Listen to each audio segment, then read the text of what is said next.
Hörmətli Vahid Rüstəmovun 75 ili yubileyidir və hər bir kişinin öz-özünə, hər bir yaşının öz-özünə hədiyyəsini ola bilər. Eyni zamanda onun yurt həsrəti romanının təqdimatları. Mən Vahid müəllim və roman haqqında danışmamışdan əvvəl biraz əvvəl bizim gözəl dilimiz səsləndi. Gəlin Azərbaycanın varlığı, Azərbaycanın azadlığı, bax bugünkü sülh və əmin-amanlıq içində olan həyatımızın təminat naminə gəlib geçmiş və həlak olmuş, canlarını fəda etmiş əziz şəhidlərimizin ruhunu bir deyilmişdən gəlib.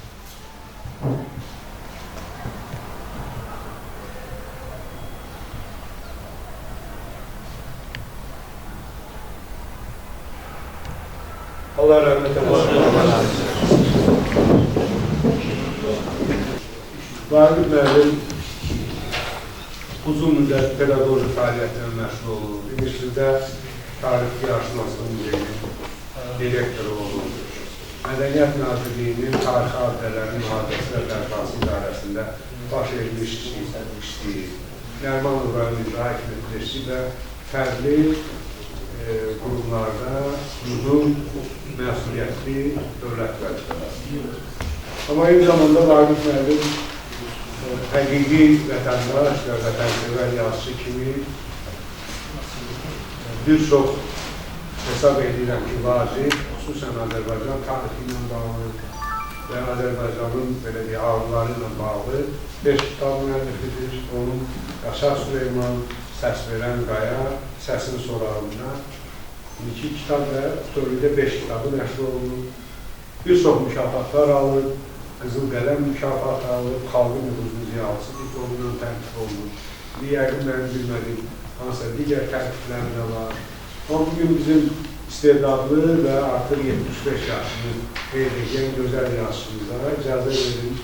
Əvvəla onun yubiley münasibəti ilə təbrik edeyim və Azərbaycan Yazıçılar Birliyi sədri xalq yazıçımız hörmətli Anar müəllimin adından ona diplomu təqdim edir.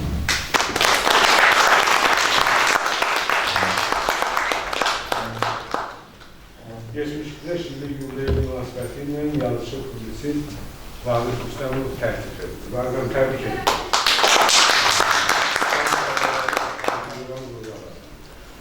Bir neçə kəlmə icazə verin. Roman haqqında təqdimatda yığışdırılır, eləşirsiniz. Roman haqqında məlumat verin. Hələ oradan başlayın ki, imza nəşriyyatına nəşr olunur. Kitab nəfis şəkildə çap olunur. Deməli, kitabı həm müəllifdən, həm redaktordan, kitabın redaktorluğunda da hidayət gəlir. Hidayət müəllim, Hidayət Səfərli çox maraqlı, qısa, amma məzmunlu bir redaktordan basılı ilə ön söz yazır. Kitab üzərində Aysel Rüstəmova, yəqin ki, Vahid müəllimin qızıdır. Vahid müəllimin qızı və Vahid çalışırlar. Mən nəşriyyata və kitab üzərində zəhmət olan hər bir adama dərin təşəkkür edirəm. Kitab müəllifdən qeydində maraqlı məqamlar var. Kitab, ümumiyyətlə bir şey demək istəyirəm, bunu mən son vaxtlar dəfələrlə məcburam səsləndirir. Azərbaycan tarixinə yeni dövrdə qiymət verəndə bir şeyi göz ardı eləmək olmaz. Bizim bugünkü müstəqil Azərbaycan dövlətimiz 3-cü respublika, 20-ci əsrdəki 3-cü respublika. 1-ci respublika məğlubdur, Azərbaycan Xalq Cumhuriyyəti 18-20-ci illə, sonraki 91-ci ilə qədər olan respublikamız Azərbaycan Sovet Sosialist Respublikası olur və nəhayət çox şükür Allah ki, bizim demokratik dövlət. Biz tarixində qiymət verəndə əlbəttə hər bir dövrün çətin vaxtları olur, xalqın, insanların xoşuna gəlməyən, ümumilli mənafəyə zidd olan hadisələr olur.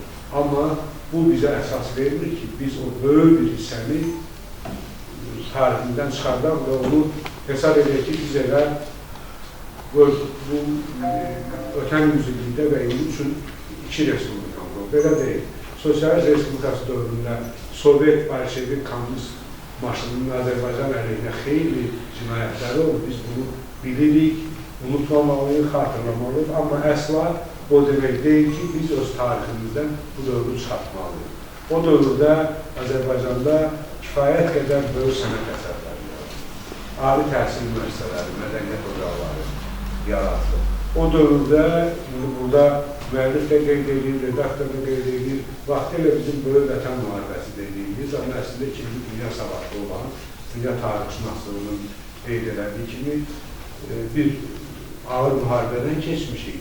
Və bu təkcə Sovetlərin qorunmasını və müdafiəsi deyil, burada Azərbaycanın da müdafiəsi. Və o dövrdə 650 min insanımız orduya gedir. 2 milyon yarım insan arxa cəbhədə fədakarlıqla çalışır. Orduya gedən 650 min insanın yarısı geri qayıtmır, həlak olur. Bir xeyli insan, 10 minlərlə insan müxtəlif ölkələrdə Sovetə qayıtmaq və Sibirə sürgün olmaq, həbs olunmaq təhlükəsindən ölkəyə qayıtmır. Avropaya, Amerikaya, qardaş Türkiyə və başqa yerlərdə yaşamaq məcburiyyətində qalırlar. Ona görə roman da bizim, bax o 2-ci Dünya Savaşı orduya getmiş, sonradan Kırım cəbhəsində əsir düşmüş, sonradan 2 il İsveçrədə, sonra isə Türkiyədə yaşanmış həmyerimiz Səxavət bəy İsmailov haqqında, sonradan onun ikinci adı var Həsən bəy İsmailov. Onun haqqındadır, onun həyatı haqqındadır. Həsən bəy Türkiyədə yaşadığı dövrdə vətənin heç vaxt unutmayıb, əksinə ona xidmətini artırıb və dostluq və kültür, Azərbaycan-Türkiyə dostluq və kültür cəmiyyəti qurub, xeyli böyük işlərə imza atdı və nəhayət öz ölkəsində. Romanın çox maraqlı süjet xətti var, amma onun 13 fəsildən və epilogdan ibarətdir. Maraqlı nüanslardan, məqamlardan biri budur ki, hər bir fəsil bir şeirlə epiqraf seçilərək başlayır. Burada müəllifin öz şeirləri var, bizim böyük şairin Bəxtiyar Bahadır şeirləri var, hətta Həsən və İsmailin Türkiyə türkçəsində yazdığı şeirlər var. Yəni, deməyim odur ki, və bir də başlıca məqamlardan biri. Əsər çox oxumaqlı, sadə, hamının başa düşəcək Azərbaycan dili. Burada çoxlu xatirələr var, çoxlu məqamlar var. Biri budur ki, Vaqif müəllim personajın real, gerçək gündəliklərindən, xatirələrindən istifadə edir. Təbii ki, yarısı fantaziyası öz yerində, dokumentalistik fantaziyanın üsullaşması öz yerində. Ona görə orada baş qəhrəmanın Səxavət bəyin xatirələri, vətən miskiliyi, təsirəti, Bakıda, Azərbaycanda qoyub getdiyi ailəsi, sonra orada yeni Azərbaycan cəmiyyəti ilə Türkiyə cəmiyyəti fərqli, yeni cəmiyyətin qaydaları və bu kontekstdə çox maraqlı təşkil edir. Eyni zamanda kitabın məziyyətlərindən biri budur ki, burada bu fotolarla təchizli olunur kitab. Burada həm Səxavət bəyin ailə üzvlərinin, həm Türkiyədə dostluq elədiyi adamların, o cümlədən böyük Türk yazıçısı Əzim Resmin portreti var. Ümumiyyətlə belə deyil, o şəkillər, o illüstrativ əlavə kitabın düzünü və bizim Səxavət bəyin taleyini anlamaq imkanımızı artırır. Yəqin ki, burada kitabın haqqında bizim romanı oxuyan adamlar, bizim dəyərli həmkarlarımız öz fikirlərini deyəcəklər. Mənim deyəcəklərim bu qədər. Mən Vaqif müəllimə əvvəla 75 ilin yubiley münasibətini təkrar təbrik edirəm, ona can sağlığı arzulayıram və yorulması arzulayıram. Yenə də əvvəlki şövlə, əvvəlki miqamla, istedadla Azərbaycan tarixini, milli tarixini müxtəlif məqamlarda əşrətdən yeni əsərlər arzulayıram. Və eyni zamanda əlbəttə ki, bu kitabın münasibətindən təkrarını təbrik edirəm. Bugünkü tədbirimizi mənim əziz həmkarım, bizim istedadlı yarışımız Südadə Sərvi atalarda mən sözündə önəmliyyətlə ona verirəm, sizə isə hamıda uğradım. Bəli, mən əvvəla hamını salamlayıram. və bir daha mən sizi təbrik edirəm. Həm 75 illiyiniz münasibəti ilə, həm də ortada çox möhtəşəm bir əsər var, Gül Həsrəti.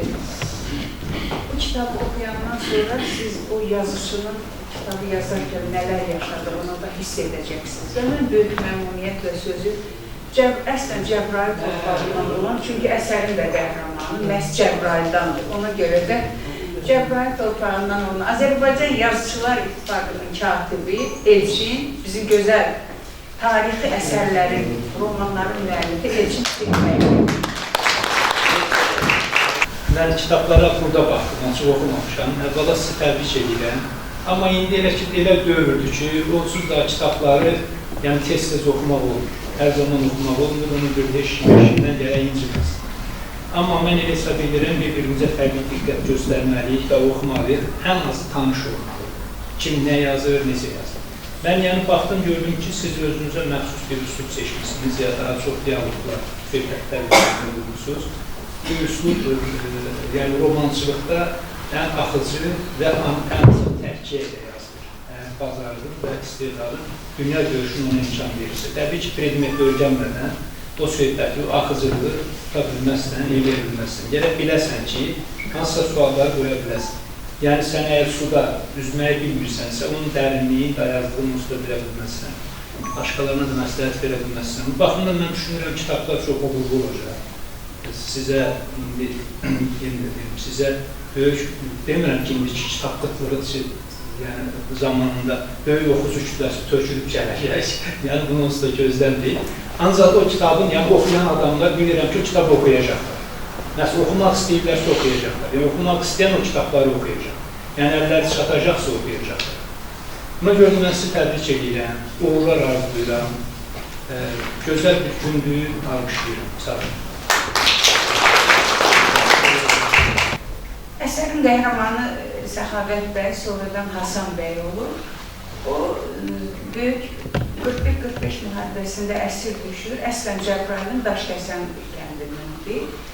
Və əlbəttə o dövrdə bilirsiniz ki, belə bir təbliğat gedirdi ki, əsir düşənləri, bu Stalinin göstərişi idi əslində, əsir düşənləri partiyaya qəbul eləməyim və bu yüzdən də əsirlikdə olanların bir çoxu kimi Səxavət bəy də 2 il İsveçrədə qalır, oradan da qardaş Türkiyəyə gəlir, 48-ci ildə. Yəni, bütün bunlar olmuş əhvalatlardır və olmuş əhvalatları qələmə alıb, onları roman şəklində salmaq da hər yazıcının işi deyil. Onun üçün yazıcının geniş müşahidəsi, təxəyyülü çox güclü olmalıdır. Və burada 28 il, hətta 30 il o hər an öz həyat yoldaşı xanımını sevib alıb, Məlikə xanım burada Səlim bəy dedi onun və evladları haqqında düşünür. Və 28 ildən sonra o Həmidə xanım vasitəsilə Bakıya xəbər göndərir, ona zəng gəlir, qorxusundan zəngi aça bilmir. Bir zəng gəlir, gecə Rusca danışıq eşidir ki, bilirsiniz də, Sovet dövründə Moskva vasitəsilə Bakıya cavab verir. Bu da gözünün qabağındakı o şeylər gəlir ki, bəlkə KGB-dir da, belə deyək, KGB-dir, bəlkə mənim ailəmə bir ziyan olacaq. O yüzden deyir, xeyr, oradan Məlikə xanım deyir ki, sən Səxavətsən, mən Məlikəyəm. Deyir, yox, mən Səxavət deyiləm. Amma o dəstəyi yerinə asıb, nə qədər acı hisslər keçirdi. Təzdən o biri gecə yenə zəng gəlir. 3-4-cü gecədə nəhayət ki, o zəngi açır. Və açan kimi də orada indi artıq onun oğlu Şamil də böyüyüb, qızı Elmira da böyüyüb və orada dəstəkdə hönkürtü ilə ağlamağa başlayır. Hər iki tərəfdə ağlaşma. Bütün bunlar həyatda olmuş hadisələrdir ki, yazıcı onu qələmə alır. Bax, mən danışanda mənim də hətta həyəcandan bəli qəhərlənirəm. Çünki doğrudan o kişinin, Səxavət bəyin, sonradan Hasan İsmail olur. Burada bizim hörmətli Səlim bəy qeyd etdi. Azərbaycan Türk Kültür Dərnəyi orada yaradır Azərbaycan. Onu keçirdiyi hissləri, mən onu təxmini təsəvvür etdim ki, o dəstəyi yerinə asanda, o içində hönkürdür. Bax, bütün bunları yazıcı o qədər ustalıqla qələmə verib ki, mən həqiqətən sizi təbrik edirəm. Sözü kimdir? Oradan da bu kitabı mən oxuduqca təsirlənirəm. Hörmət aparıcımız da qeyd elədik. Oradan adam hissə qalır. Təbii ki, öz təxəyyül, yəni yaradıcı element, zəruri elementdə yaradıcı adamın təxəyyülün qoyur ortaya. Özü də tarixçidir, qəhrəmanı da tarixçidir. Yəni Səxavət İsmailov Ağaoğlu, əslən xanım dediyi kimi, indiki Cəbrayıl rayonunun Daşkəsən kəndindəndir. Təbii ki, o zaman qəza zamanı doğulubdur, Çar Rusiyası deyilir, o zaman rayon yoxdur, amma rayonlaşma 1930-cu ilin 68-dən başlamışdır. Hadi gəlir düşür, yəni Qarabağın şimdi səhvən, hamısı səbəbdən Cəbrayılı da Şərqi Səngəzurun tabeliyinə verirlər. Təbii ki, bu başqa bir sözdür. Məzanına görə ki, Mərzanlı Cəbrayılın Mərzanlı kəndi elə ölçü Qarabağ şəhərinin 13 kilometrində olur. Həmin Qarabağ şəhəri bu Araytlı kəndlərində, yəni Şam Mərzanoğlu'nun tam 2 dəfə sosial səmək qəhrəmanı, yəni Azərbaycanın üzərində 2 dəfələrdə qadınlardan, Eldar Əngildəkilərdə, qadınlar Şam Mərzanoğlu və Zəsli Qarabağ, Qasım İsmailov keçmiş dövrandır. Demək istəyirəm ki, Qarabağ şəhəri hətta Cəbrayılın Mərzanlısına o qədər yaxın ki, Qarabağ sözü də kəngərli elementi var da, biz Qarabağ keçinə qəsəli kəngərli kökənli kökünü tayfanın adını. Məsələn, başqa bir sözlərində, amma həmin Qarabağ ərazisində vaqi olan hadisələr, cəryan, bütün hamısını, elə bir ki, bəlkə də həsrətində olub, özü də dediyim kimi tarixçidir, Səxavət Pedaqoji İnstitut tarixçidir və kəndə qaydı. Təyinatı üzrə ona elə Cəbrayıl rayonunun inzibati mərkəzi olan Cəbrayıl şəhərində, orta məktəbdə dərs verilir və bir neçə ay müddətində görürlər ki, bu çox savadlı, işinin, vəzifəsinin öhdəsindən layiqincə gələn bir kadrdır və çox keçmiş ki, onun direktor vəzifəsini təyin etməkdə. Hörməti artıq regionda və artıq təlaşının qeyd olunan kimi, şimdi Sovet dönəminin 30-cu il xüsusilə ağır repressiya illəri və elə onun da qohumları bu repressiyaya məruz qalmış insanlardandır. Orada indi üstü-örtülü şəkildə kölgəli olsa məqam düşür, yəni burada qeyd olundu 650 min bizdən gedən olur. O deməkdir ki, o vaxt ki, 300 min əhalinin hər 6-cı adamı deyil. Hər kişi, tutaq ki, varsa, kişi bizim 18 yaşından 38-ə qədər bir səfərbərlik olmuşdur. Əgər mən də bura daxil olmaq, könüllü gedənlər də var, siyasının çoxdur. Ən azından o demək ki, hər kənddən, mən orta sistemə götürəm, 4365 kənd var, sistemi götürəm, belə kənd var 10 min arası var, ehtiyat var ki, 30 ərazisi var. Yəni 5 ildən izah edir. Amma bütün ortaq məfrəz eləsək, hər kənddən demək olar ki, hər 3 nəfərdən kişidən 18-38 yaş, ikisi getmiş. Və bu o deməkdir ki, həm də Daşkəsənin 119 Qarəkənd nahiyə mərkəzidir. Yəni, bu da tarixdə var. Yəni ki, oxuyanda da bunu görəcək ki, müəllif çox düzgün olaraq tarixli məqamından orada başvurmaq özünə bir müəllif olur. Götürüldüyü hesab edilən köhdəsindən də gəlir. Və indi gəlirik 30-cu illərin hansı ki, indi aşıq təsəvvür edin, Humayun oğlu gedir əskər, Cəbrayıldan şəhərdə, gəlir kəndə, 8 kilometrdir Daşkəsən kəndə. Gələndə səs işidir. Orada çox yaxşı bir hisslərlə onu yoldan elə bir ki, zərgər dəqiqliyi ilə veribdir və təbii ki, bütün təfsilatı ilə təhlil aparmaq kimi yoxdur. Məndən sonra da hörmətli qonaqlarımız danışacaq, Raşid təfsilat. Amma sadəcə olaraq, Aşıq Humayun oğlunun gedir ki, bu səs nədir, bu yanıqlı səs dəyişməlidir, yəni bu oğlu ilə Aşıq Humayun döyəcək, orucla. Və gəlib ora görür ki, bugün elə o gedir döyüşə. Yəni, böyük vətən müharibəsinin xanım dediyimiz ki, 45 ilə dünya müharibəsinin tərkib hissəsidir. Yəni, biz orada 60 milyon insanın öldüyünü görürük.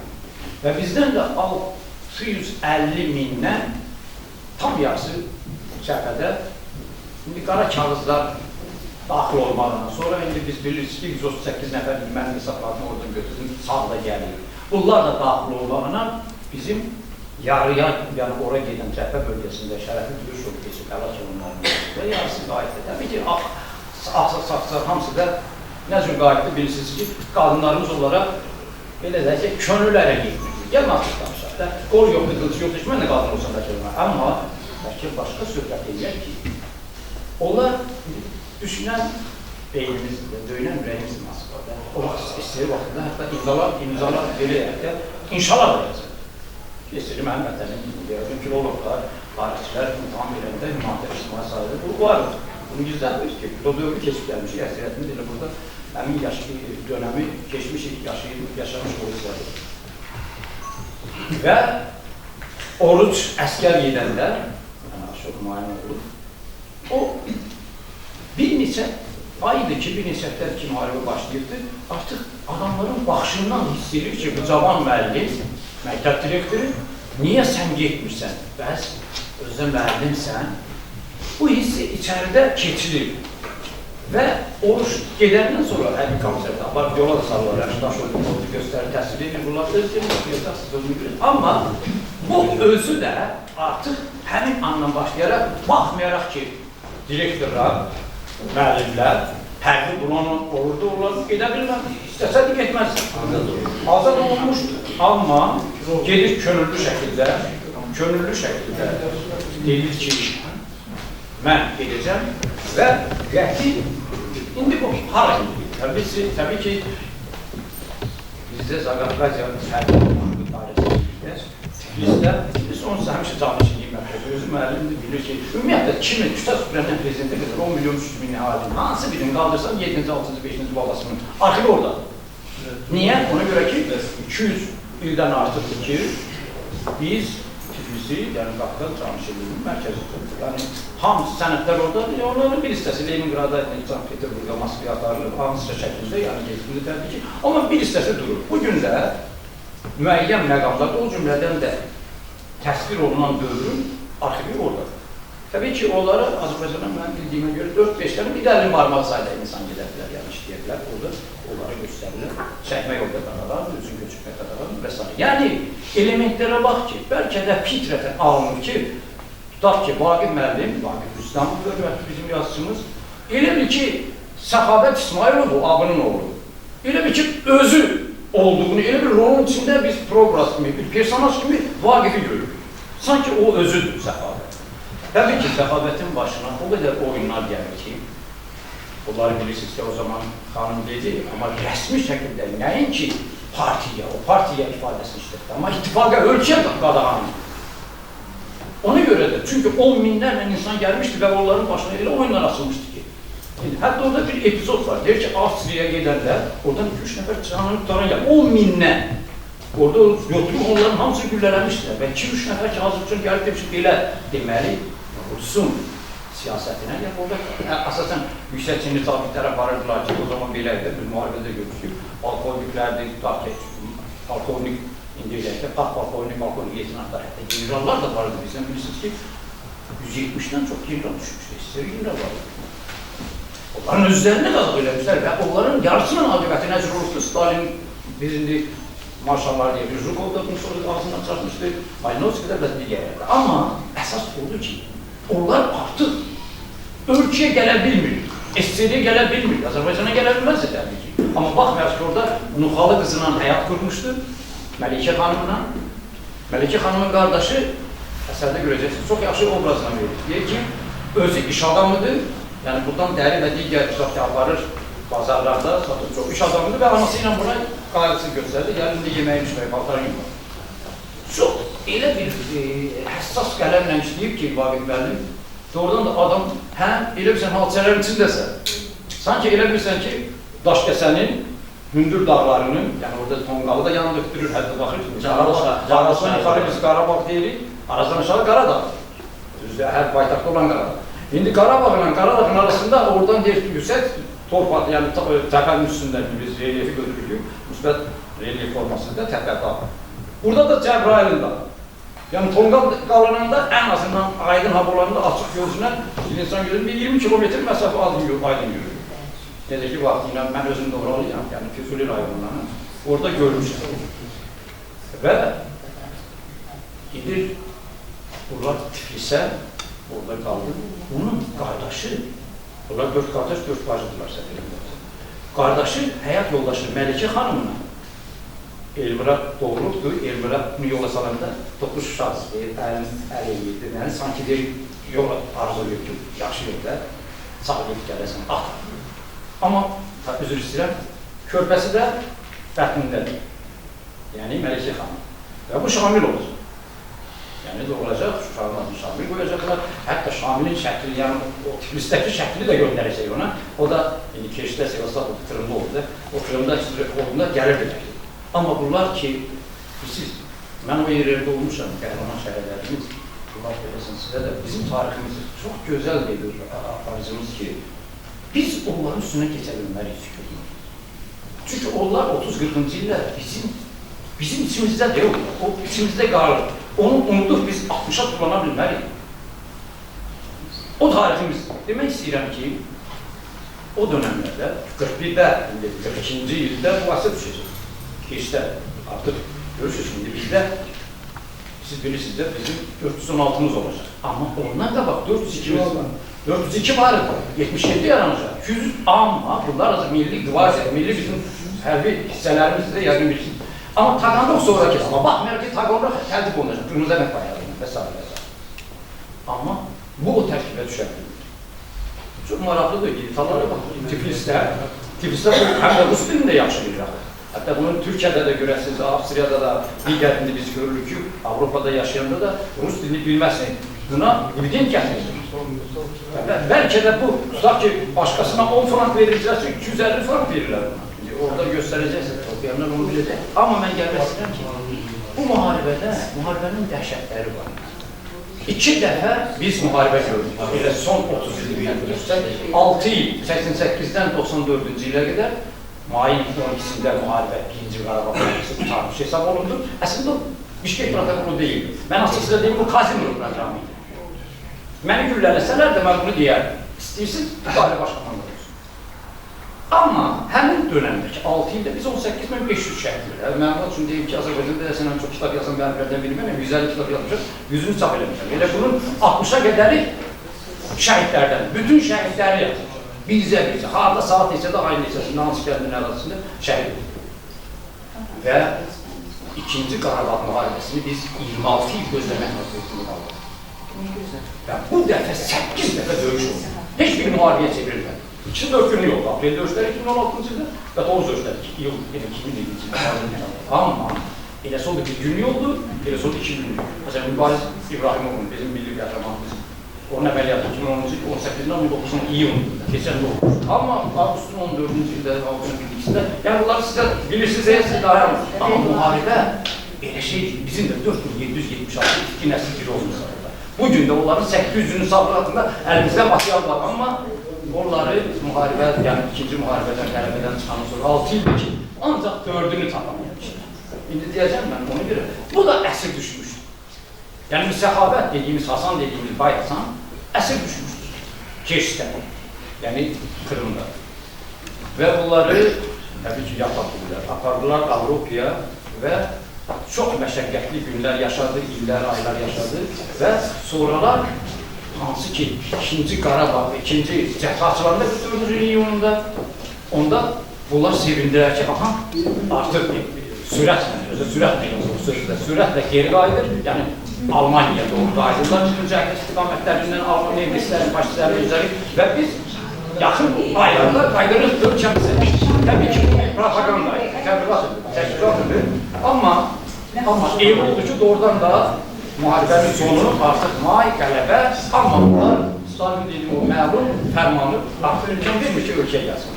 Bunlar artıq Avropanın, seçir Avropanı. Yəni Səxavət, Həsənbay Avropanı seçir. Və çox çətin məqamlardan, kəşməkeşlərdən sonra Türkiyə, İstanbula gedir. Və çox qəribədir ki, təzadlar bir-birini elə çox buyur ki, burada əsərdə adam elə bilir ki, elə bu bir seriala baxır, bir film kimi olur, bir filmdir. Əslində elə mən təbrik edirəm sizə, ən azından ona görə ki, elə bir ki, senarinin özü də hazır. Bəlkə bu gözəl bir filmdir. Səxavət bəy, Hasan bəy, Türkiyədə çox çətin yaşayır. Əlbəttə, görmədi, üzünü görmədi, şanını görmək istəyir.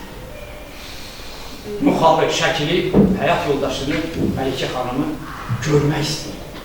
Elmiranın onu yola salanda topuş əlləri ilə onu sanki deyir, salamat gəl atar. Onu görmək istəyir. Görün, neçə 10 illər bu nələr keçirir. Təbii ki, xanım dedi, KGB, yəni Dövlət Təhlükəsizlik Xidməti o vaxt Agentura şəbəkəsinin casus xəfiyyə cəbhəsi gəlin etiraf etdi, keçmiş SSR-də bu Rusiyada olduğu kimi güclüdür. Və üstəgəl İran da, Türkiyədə bura dəstək olanda, yəni o tərəfdə. Taraflarda da söz verməliyəm. Yəni mən nəyi deyirəm, təbii ki, çox danışmaq olar, məndən sonra danışanlar da olacaq. Ona görə mən Vaqif müəllim, sizi 13 həsil, ölümsüz həsillərin adları, hər həsil adı özünə yaraşır və mənim sizi bu 75 illiyiniz münasibəti ilə təbrik edirəm və redaktoru olduğum Xudavənd əfsanəsi kitabını sizə hədiyyə edirəm. İnşallah.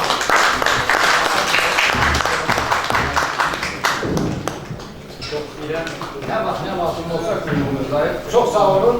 Təbii ki, çox danışmaq olan, amma Bayaq qısaca olaraq biz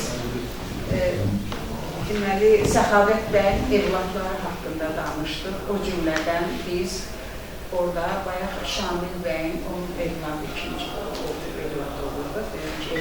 Sonra Şamil müəllim və deyim sizə bir sürpriz də eləmək istəyirəm. Həmin Şamil müəllim bu il məclisimizə təşrif buyurub.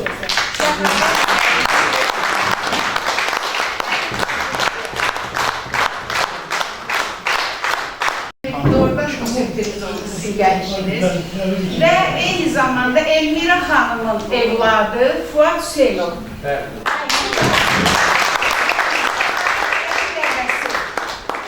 Deməli, məcburi köçkünlərlə sədri amirim. Xoş gəldiniz. Siz məclisi yaraşıq verdiniz və üstəlik canlı şəkildə sizi gördülər burada. Çünki əsərin içindəsiz və sizin atanızı Allah rəhmət eləsin. Onun çəkdiyi o ağır acıları ki, bizim bu Vaqif müəllim qələmə alır, həqiqətən mən sizə böyük yazıcı deyirəm. Çünki o hissləri ki, siz də yaşaya-yaşaya yazmışsınız. Bir daha xoş gəlmişsiniz. Təşəkkür edirəm.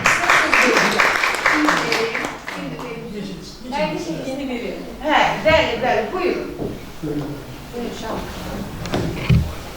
Birinci Vaqif müəllimi təbrik edirəm bu yubileyi münasibətilə.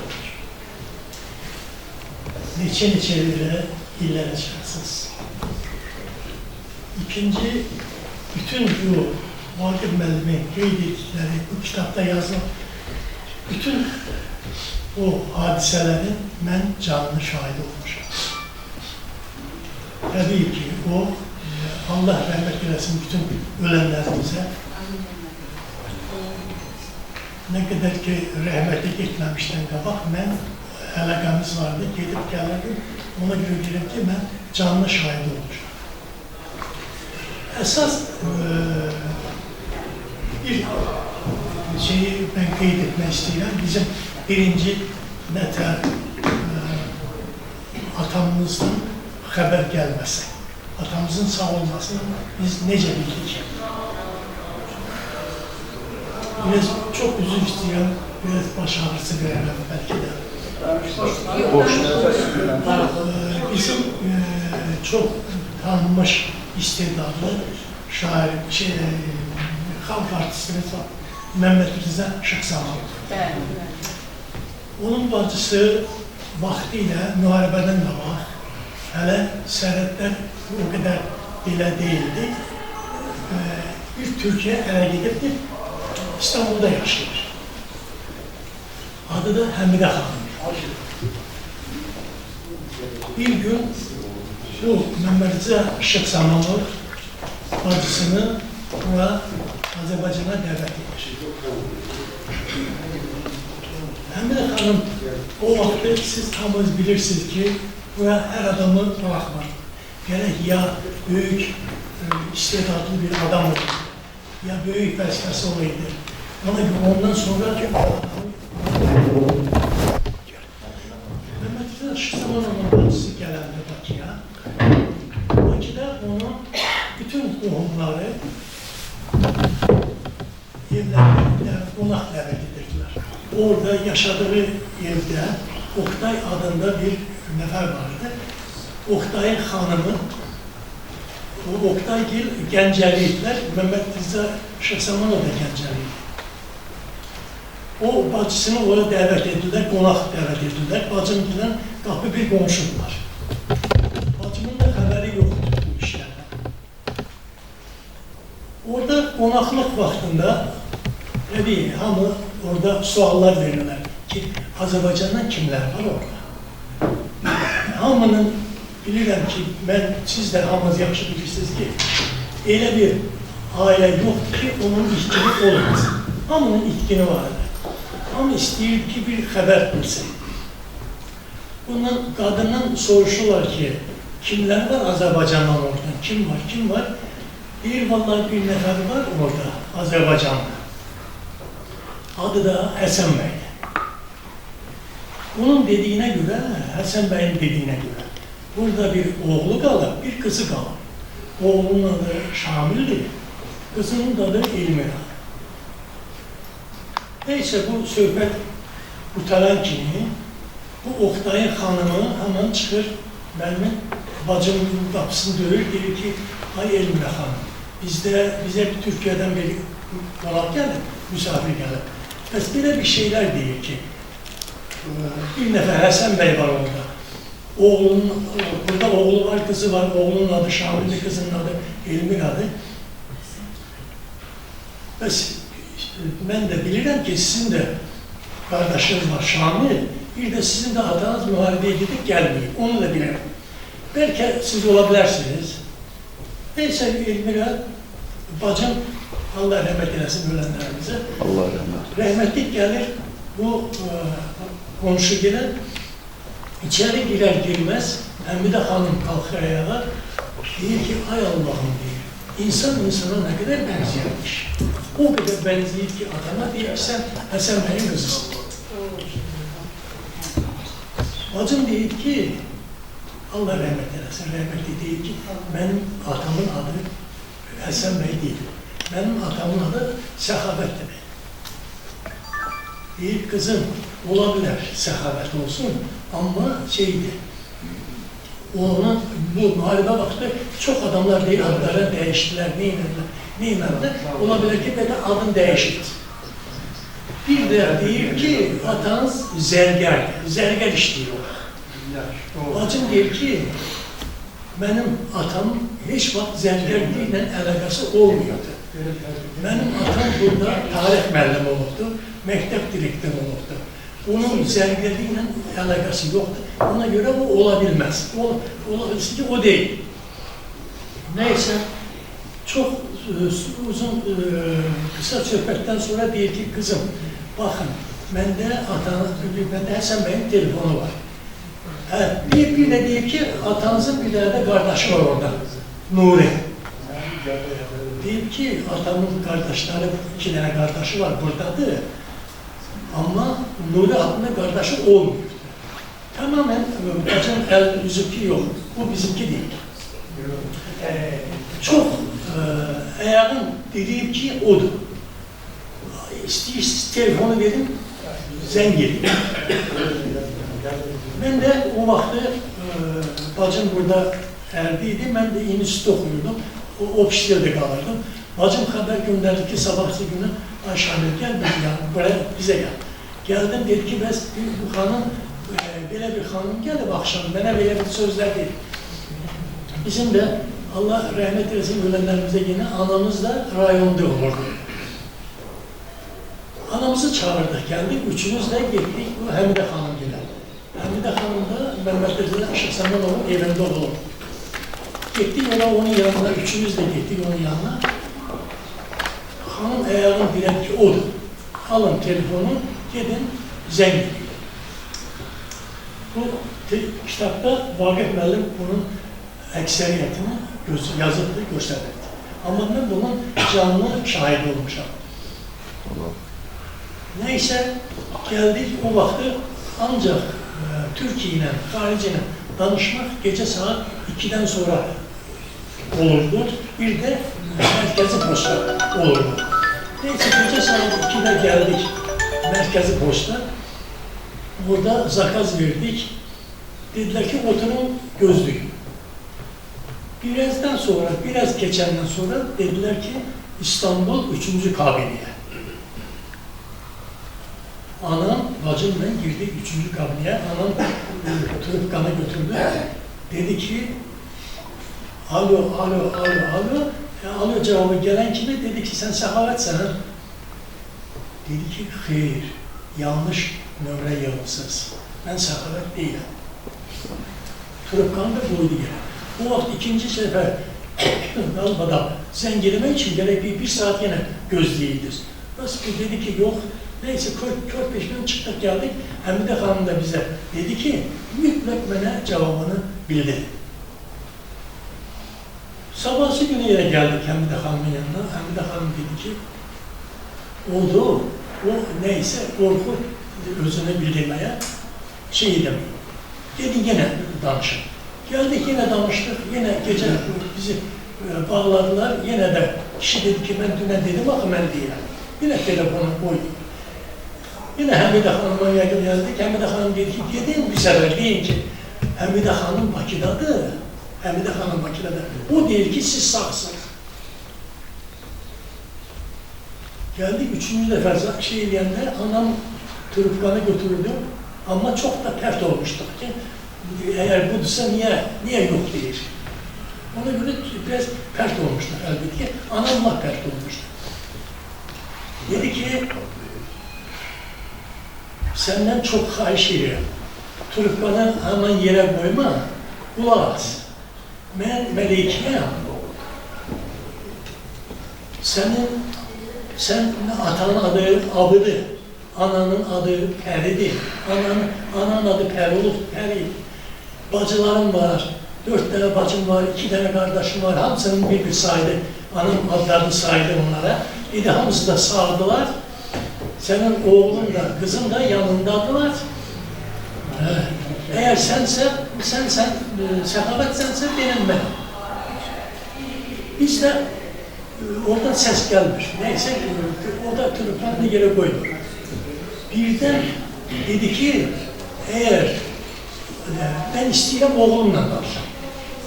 Hiçbir şey demeden dedi ki, ben istəyirəm oğlumu eşitəm. Anam hemen trubkanı mənə verəndə mən ağlayırdım, möhkəm ağlayırdım. Biz de bacımdır, ben de karışmışım, birbirimize ağlayırdım. Gördüm adam diyor ki, Allah rahmet eylesin, diyor ki, oğlum ağlama, Allah görse görüşelim. Çok şükür dedik, aklı ki, dedi ki o. Sen üzül istəyirəm sizden, biraz başarısın. Yok, başarısın. Estağfurullah. Allah size çok mağdur sizin gelişinizde çok doğrudan yaxşı oldu ki, yani insanlar, buradaki insanlar, bu eserin qəhrəmanlarının birisisiniz. Siz de bilenden sonra ki, atamız sağdır. Sizler neler yaşamışsınız Bakıda, ananız, siz, bacınız ve o yok kelimesini alanda. Ona göre de sizin gelişiniz hakikaten çok sürpriz oldu. Allah size can sağlığı. Kısa bir iki tane de şeylerden Danışın. Deyirsiniz ki qonaqlar çok danışacak. Danışacak. Esas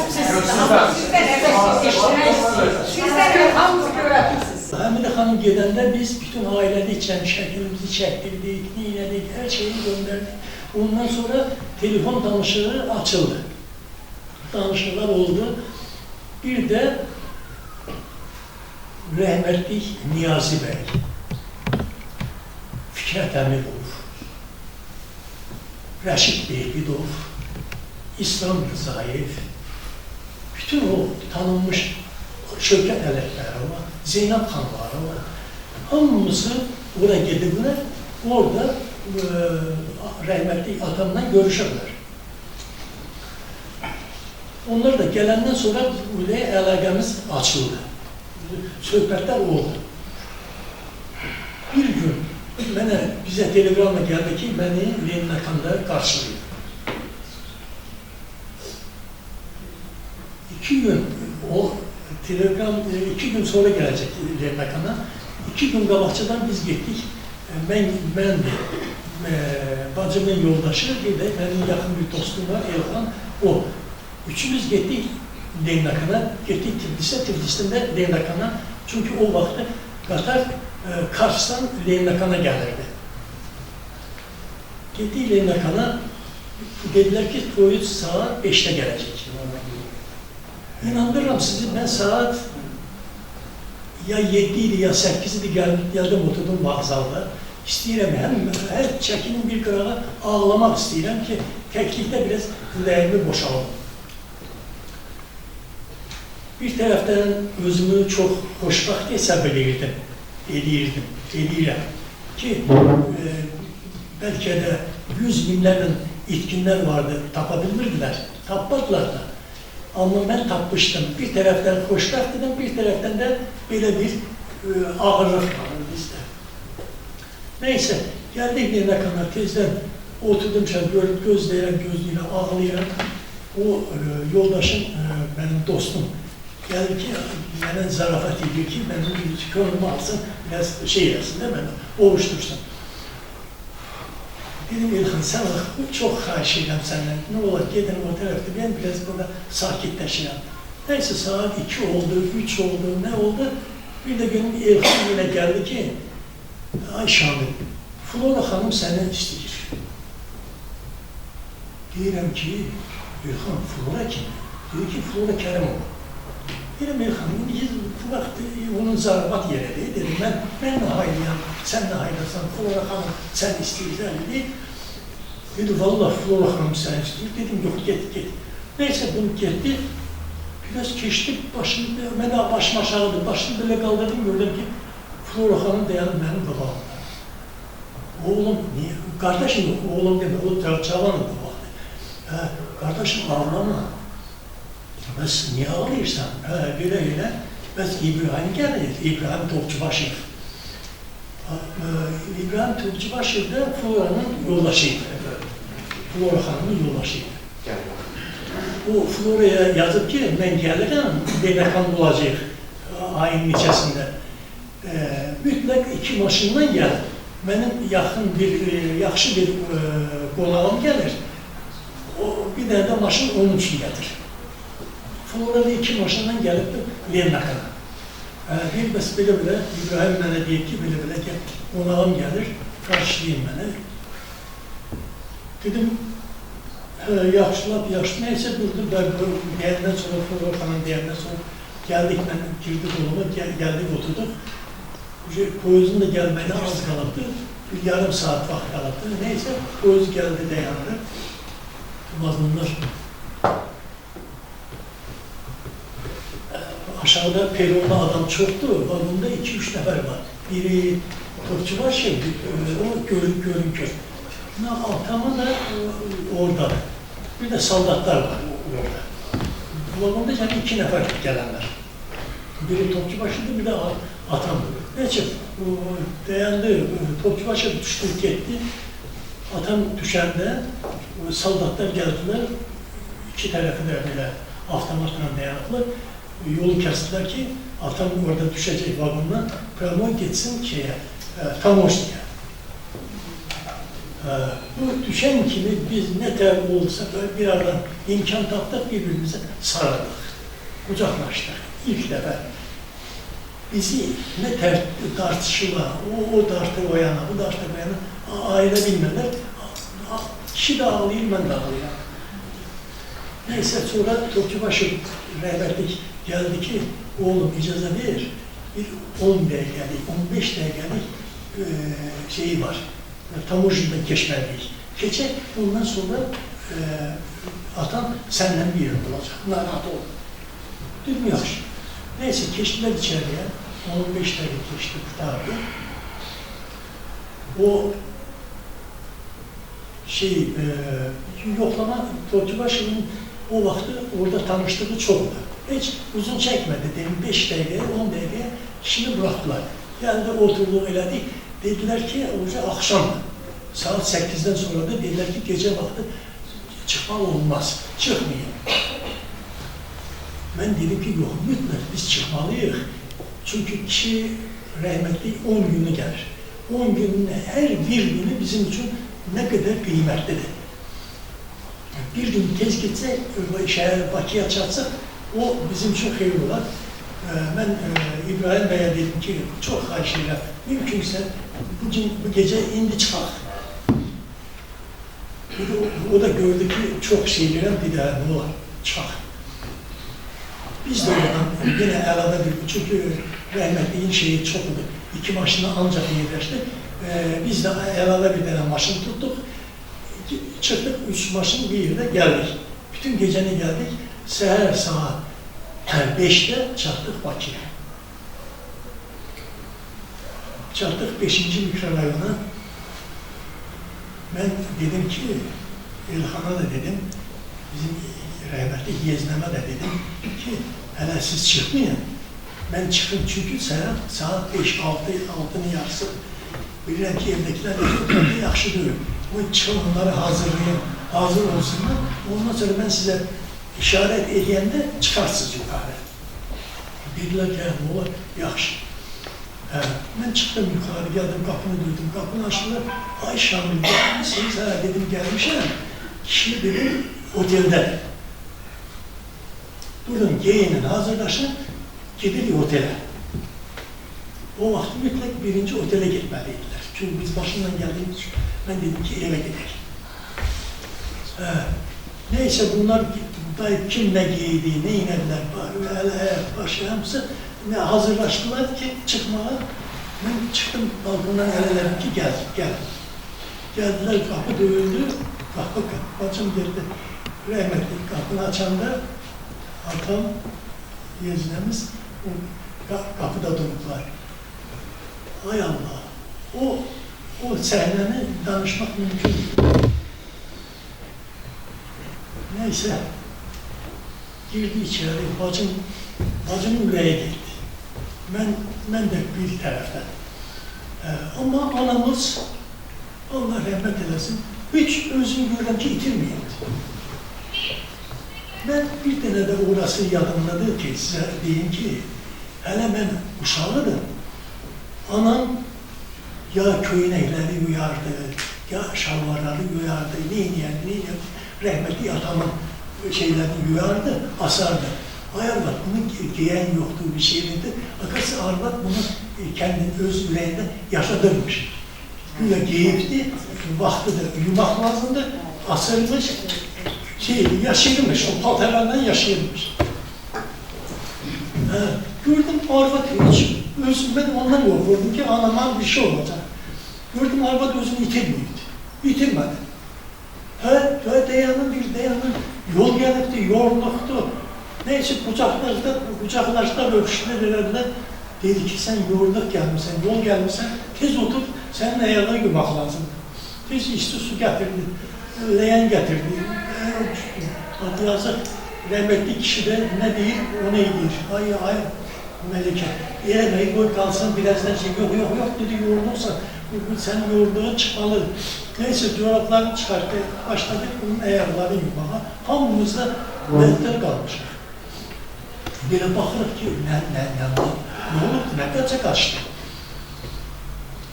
Biraz geçenden sonra bir de istekleri götürdü. Oradan suyuna bir de Allah'ım sana min şükür. Allah sana min şükür ehlime getirdin. Benim ehlimi getirdin yerine ki sağ salamat ulaşıp gelip çıktı. Ayağını yürüyorsun. Suyu içti. Ayağını suyunu içti. Akası gidende ehlidir ki eğer sağ salamat gelirsense ben senin ayağını yiyip suyu içeceğim. Böyle bir hadise oldu. Bunları tabii ki hepsini biz yaşadık. Sağ olun. Sağ olun.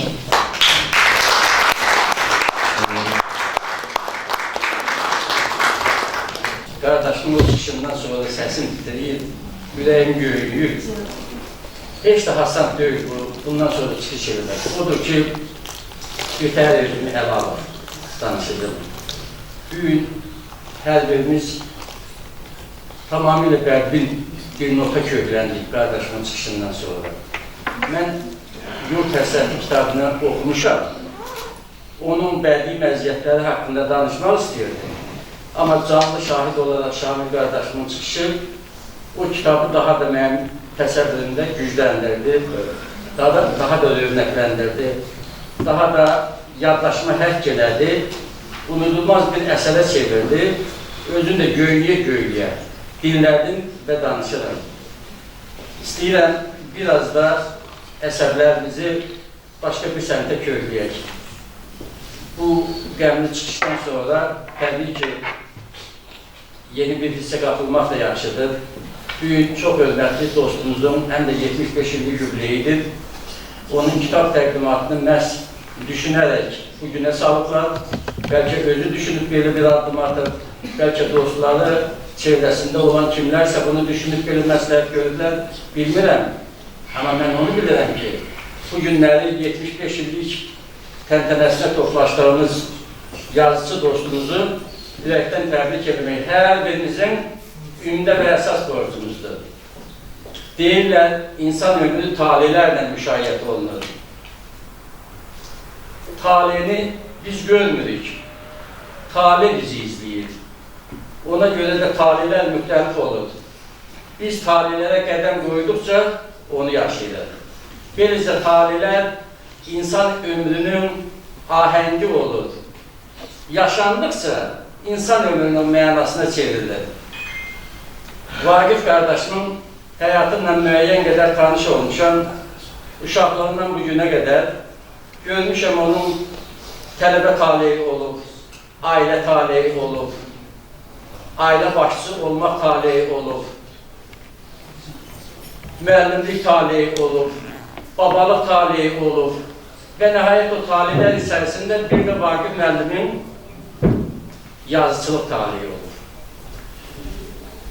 Mən Vaqif müəllimin ən çoxu yazıçılıq taleyi dövründə onunla ünsiyyətdə olmuşam, dostluq münasibətləri yaranır və bundan çox məmnun olmuşam.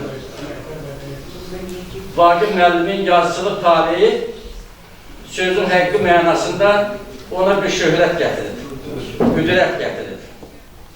Və o səbəbdən də hər biriniz, buraya toplaşanlar, elə mən də daxil, Vaqif müəllimi çox sevmişik və sevirik. Vaqif müəllim dəbdəbəli həyat sürən insanlardan olmuyor. Hamı kimi adi, sadə bir müəllim ömrü yaşayır. Və hamı kimi öz həyatından da razıdır. Sadə ömür həmişə razılıqla qarşıladır, həmişə şirin olur. Ona görə də Vaqif müəllimi 75 illik yubileyində ürəkdən təbrik edirəm və deyirəm, qardaşım, əsrin 4də üçün yaşamısan, geride qalan hissəsində mənim və burada oturanların xahişi ilə əsri tamamlar. Sənə bir sırağı edirəm. Bu sırağında hər birinizin çox böyük sevinçlə, fəxirlə, qürurla qarşıladığımız Yurt Həsrəti kitabına. Təbii ki, bu kitab haqqında burada görkəmli qələm adamlarımız, qiymətli dostlarımız söyləyiblər də söyləyəcəklər. Bu nəsr işinin, nəsr əsərlərinin belə bir xüsusiyyəti var ki, gərək onu müəyyən qədər təhlil edəsəm, onda da vaxt çox gedir. İstər-istəməz vaxt çox gedir. Amma şeir olanda bir bənd şeirlə şairin kimliyini deyirsən və əyləşirsən. Mənə bir halda ki, çıxış verilir, əsər haqqında müəyyən fikirlərini mən də deməliyəm. Burada çox gözəl qeyd olundu. Hasan bəyin, Səxavət bəyin taleyi məsələsi. Mən o taleyini çox ürək ağrısıyla, büyük Şamil qardaşımın çıxışını dinlədiyim qədər ürək ağrısından oxudum. Yazısının qüdrətinə baxın. Hasan bəy qəlblikdə olur. Qaradənizin sahillərində çırpınırdı Qaradəniz. Baxıb Türkün bayrağından mahnısını dinləyə-dinləyə xəyalında Daşkəsənə gəlir. Daşkəsən kəndinə. Mən heç Daşkəsəndə bilmirəm, o zonalarda olmamışam, o ərazidə olmamışam, Cəbrayıl rayonunun coğrafiyasında bilmirəm, hamı məni bağışlasın. Və istər-istəməz mən də onunla bərabər bir oxucu kimi Daşkəsənə gəlirəm. Bir onun xəyallarına baxın. Səxavət bəy nələri düşünmür? Teştək gölünü, Göy gölü, Ağ gölü, Yazı düzünü, Heydər dağının başındakı tonqal yerini və s. digər yerlərin hamısını xəyalında canlandırır, Elviranı, Şamil gözünün qabağına gətirir, ölümlə az qala qarşı-qarşıya dayanır. Və bu səhnə istər-istəməz oxucuda nostalji hisslər yaradır. Oxucu müəyyən qədər özünü toparlayıb əsərini davamlı oxumağa çalışır. Əsərin elə qüdrətdə budur ki, oxucunu əsərin sonu ilə tanış olmağa səsləyir. Və nəticə itibarilə burada onun daxili aləmini çox böyük ustalıqla ortaya qoya bilir. Aşıq Məşədi Humayun sazını dinləmək onun yadına düşür. Aşıq Məşədi Humayun Ayla Günəşin dastanını necə danışıb, məclislərdə necə dinləyibdir Səxavət bəy. Məlikə xanımla necə tanış olub, Məlikə xanımla aralarında olan sevgini bizə iştiritlə verir, tək bir iştiritlə. Məlikə xanım səhəngi çiyinə götürüb su gətirməyə gedir. Bu da bağda ot çalırmış. Gör oradan bir gözəl qız keçir. Qıza tərəf boylanır, sonra da ona yaxınlaşır. Onunla bir söhbət köprüsü yaradır. Və sonra deyir ki, görüşün birində də deyir ki, mən bu gün anamı sizə elçi göndərdim. Deyir, o sizin işinizdir. Sevgiyə bax, necə alış-veriş olur, necə gözəl qüdrətdir, qələmin qüdrətlidir. Çox gözəldir, çox xoşa gələndir, yadda qalandır və əsər oxunduqca oxunmalı olur. Və bu əsərin bədii məziyyətlərindən biri də odur ki, xalq dilində yazılır, xalq ruhunda yazılır, evren dilində yazılır, Cəbrayıl cəmaatının bəlkə də ləhcəsində yazılıbdır. Əsərdə xoşa gələn, məni açan cəhətlərdən biri də toponimlərdir və bir də tarixi məkanlardır. Toponimlər nə idi? Bəy adını çəkdim, yazı düzü, sonra səs verən qaya, bilmirəm, bəli gəl o adını çəkdiyim Peştək gölü, Göy göl, Ağ göl, daha nələr, bütün bunların hamısı toponimlərdir. Mən bilmirəm, yəqin ki, Azərbaycan alimləri bu toponimlərə müraciət eləmiş olarlar, onların açılışınla məşğul olmuş olarlar, yəqin onu xidalif deyirlər. Mən bilmirəm, siz bilmirəm. 50-yə qədər kitab toponimlər. Həmin toponimləri, mən o kitabdakı toponimləri bilmirəm, açıb bir açılmayıb, sizlər bilərsiniz.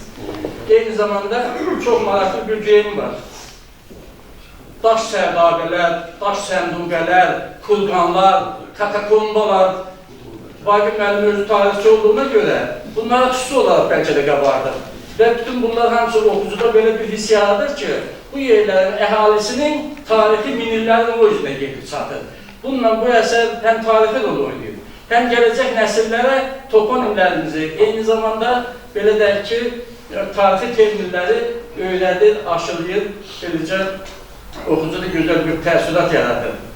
Və əsərin bədii dili bir də ondan ibarətdir ki, əsər bayaq dediyim kimi xalq ruhunda yazılıb və cəmaatın deyim tərzi, məsələn, belə bir ifadə işlədir, quyruq donanda. Quyruq donanda ifadəsi. Bugün bəlkə gənclərimiz heç onu bilmir, amma bu köhnə sözləri, arxaikləşməkdə olan sözləri ədəbiyyatımıza gətirmək, gələcək nəsillərə götürmək çox gözəl bir qələmin məhsuludur. Yazıcı qüdrətidir, yazıcı qabiliyyətidir, yazıcı bacarıqdır. Ona görə də Vaqif müəllim bu əsəri bir nəfəsə oxudum, bu əsəri sevdim, bu əsərin qəhrəmanının taleyini arzudım ona görə ki, keşməkeşli bir ömür keçib Səxavət bəy.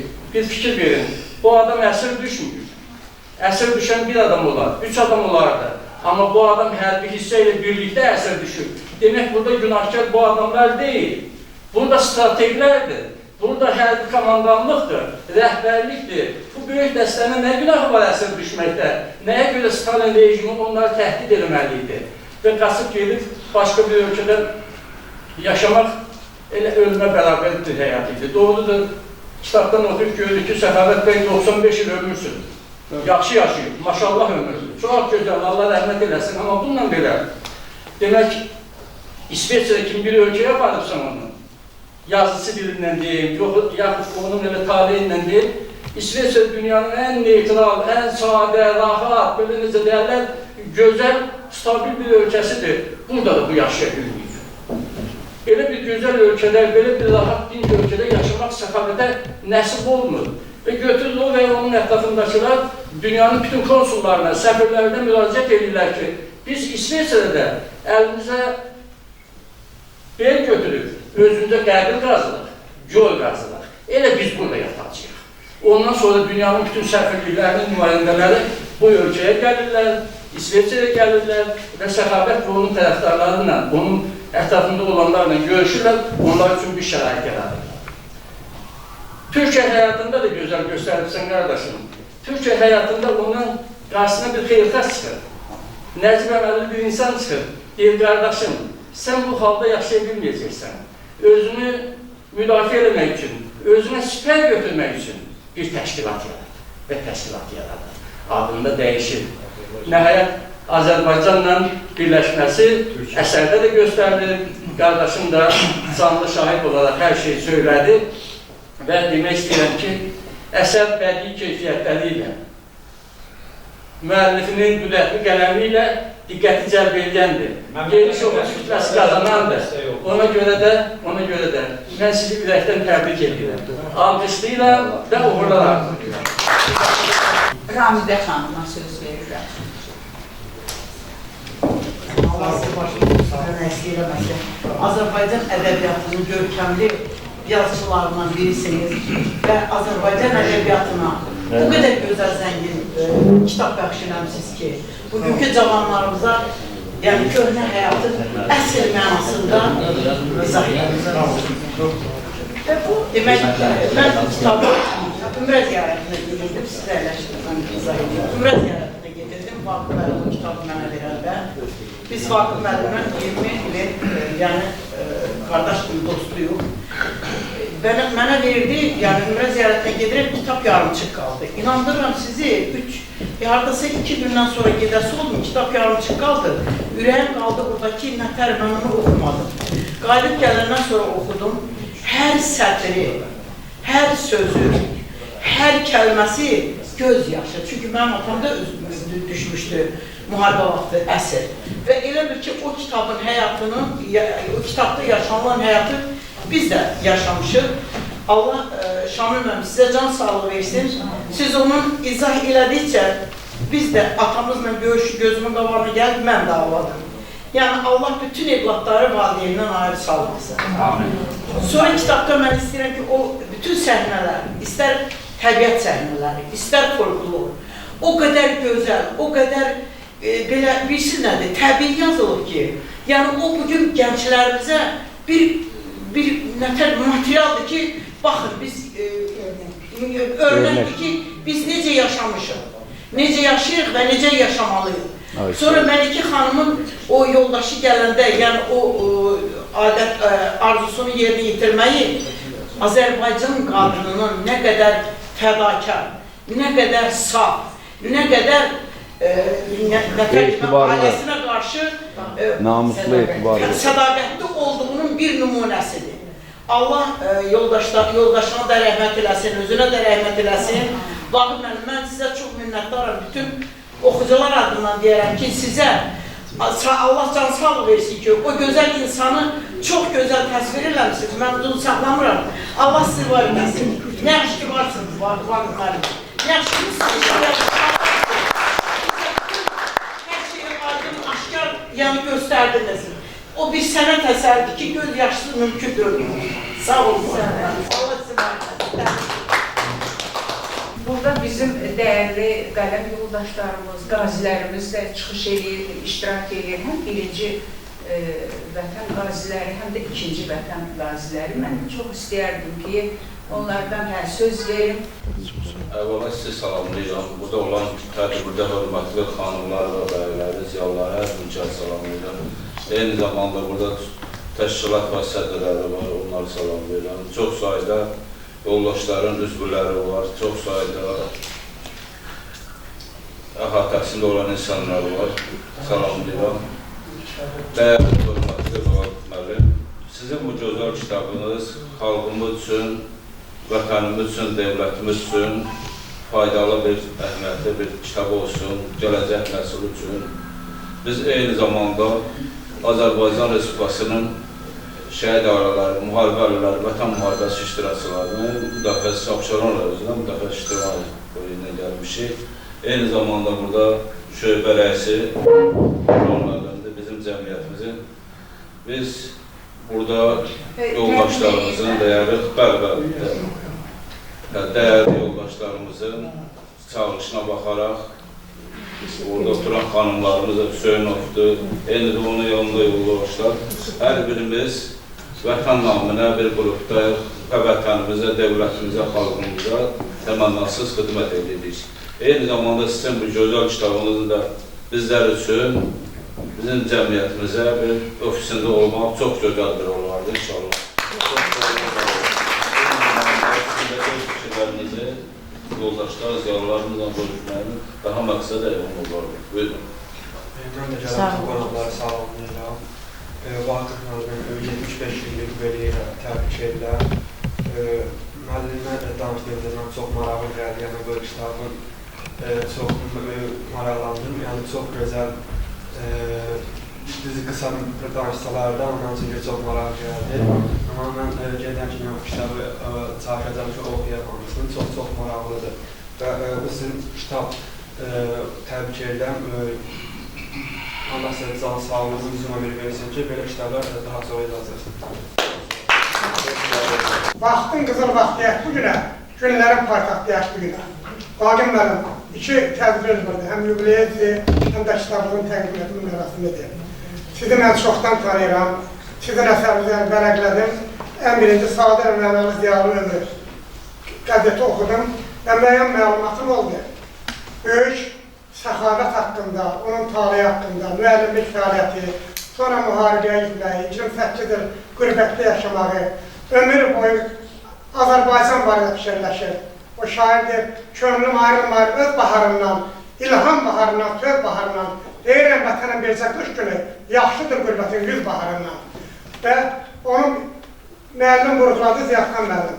O, Türkiyədə olanda, onun həmin təşkilatı ki, Türkiyə-Azərbaycan Dostluq və Mədəniyyət Mərkəzi, onun yaranmağının səbəbkarı, böyük dahimiz, fəxrimiz, Azərbaycan Demokrat Cümhuriyyətinin rəhbəri Məhəmməd Əmr Əxuzadə o yolu o göstərir buna. Onu yəni demək lazımdır. Və romanı vərəqlədim mən, şəxsin istedadı rütbəyişlərindən bəllidir, kimyaya qabiliyyət, göhərindən bəllidir. Oxudum, doğurdum da, mənə çox mətləbləri ahistəcə qandırdım var. Çox şeyləri qandırdım sizə. Və sizin sadəliyyət bu gün yubileyət olduğuna görə, sağ olsun Ziyadxan müəllim, Şaman müəllim, bizim hörmətli dostum Nazım müəllim əsər haqqında danışdı, amma yubileyindir. Çünki vahiddir ki, bütün gözəlliyi Tanrım o sərvinazə verir, o hər nəsə təbiətlə icad verir. Bugün bütün sağlıqlar, bütün deyilən sözlər sizin ətrafında olmalıdır. Sadəliyin vurğunu yalım. Günəş deyim, sadəliyə ay deyim, varmı sənə bu dünyada tay deyim, bir arzum var əlimdə qoy deyim, hər əməlin səhərdir sadə, sadə insansan. Və yekunda arzum nədir? Vaqib-ey Dustəzət, yekin sözüm, Vaqib-ey Dustəzət daima xəmdan olasan, üstəlik izzət və misli Süleyman olasan, nə qədər var nəfəsin, ləhəndə tulsan olasan, hər yana əmr verib, sahibi fərman olasan, hər bəladan qoruyub saxlasın Allah səni, hər xətadan eləsin, lütfilə islah səni, kör olub görməsini, didə bədxas səni, qara günlərdən də şad-ı xuraman olasan, şairə bülbül şeydə dönüb eylə fəğan, bu kiçik şeirinlə, təbriklə dostunu sən, söylə 75'e çatdı yaşını, ey ruh rəvan, o gün olsun döyüb, laf ekşi oğlanmasın.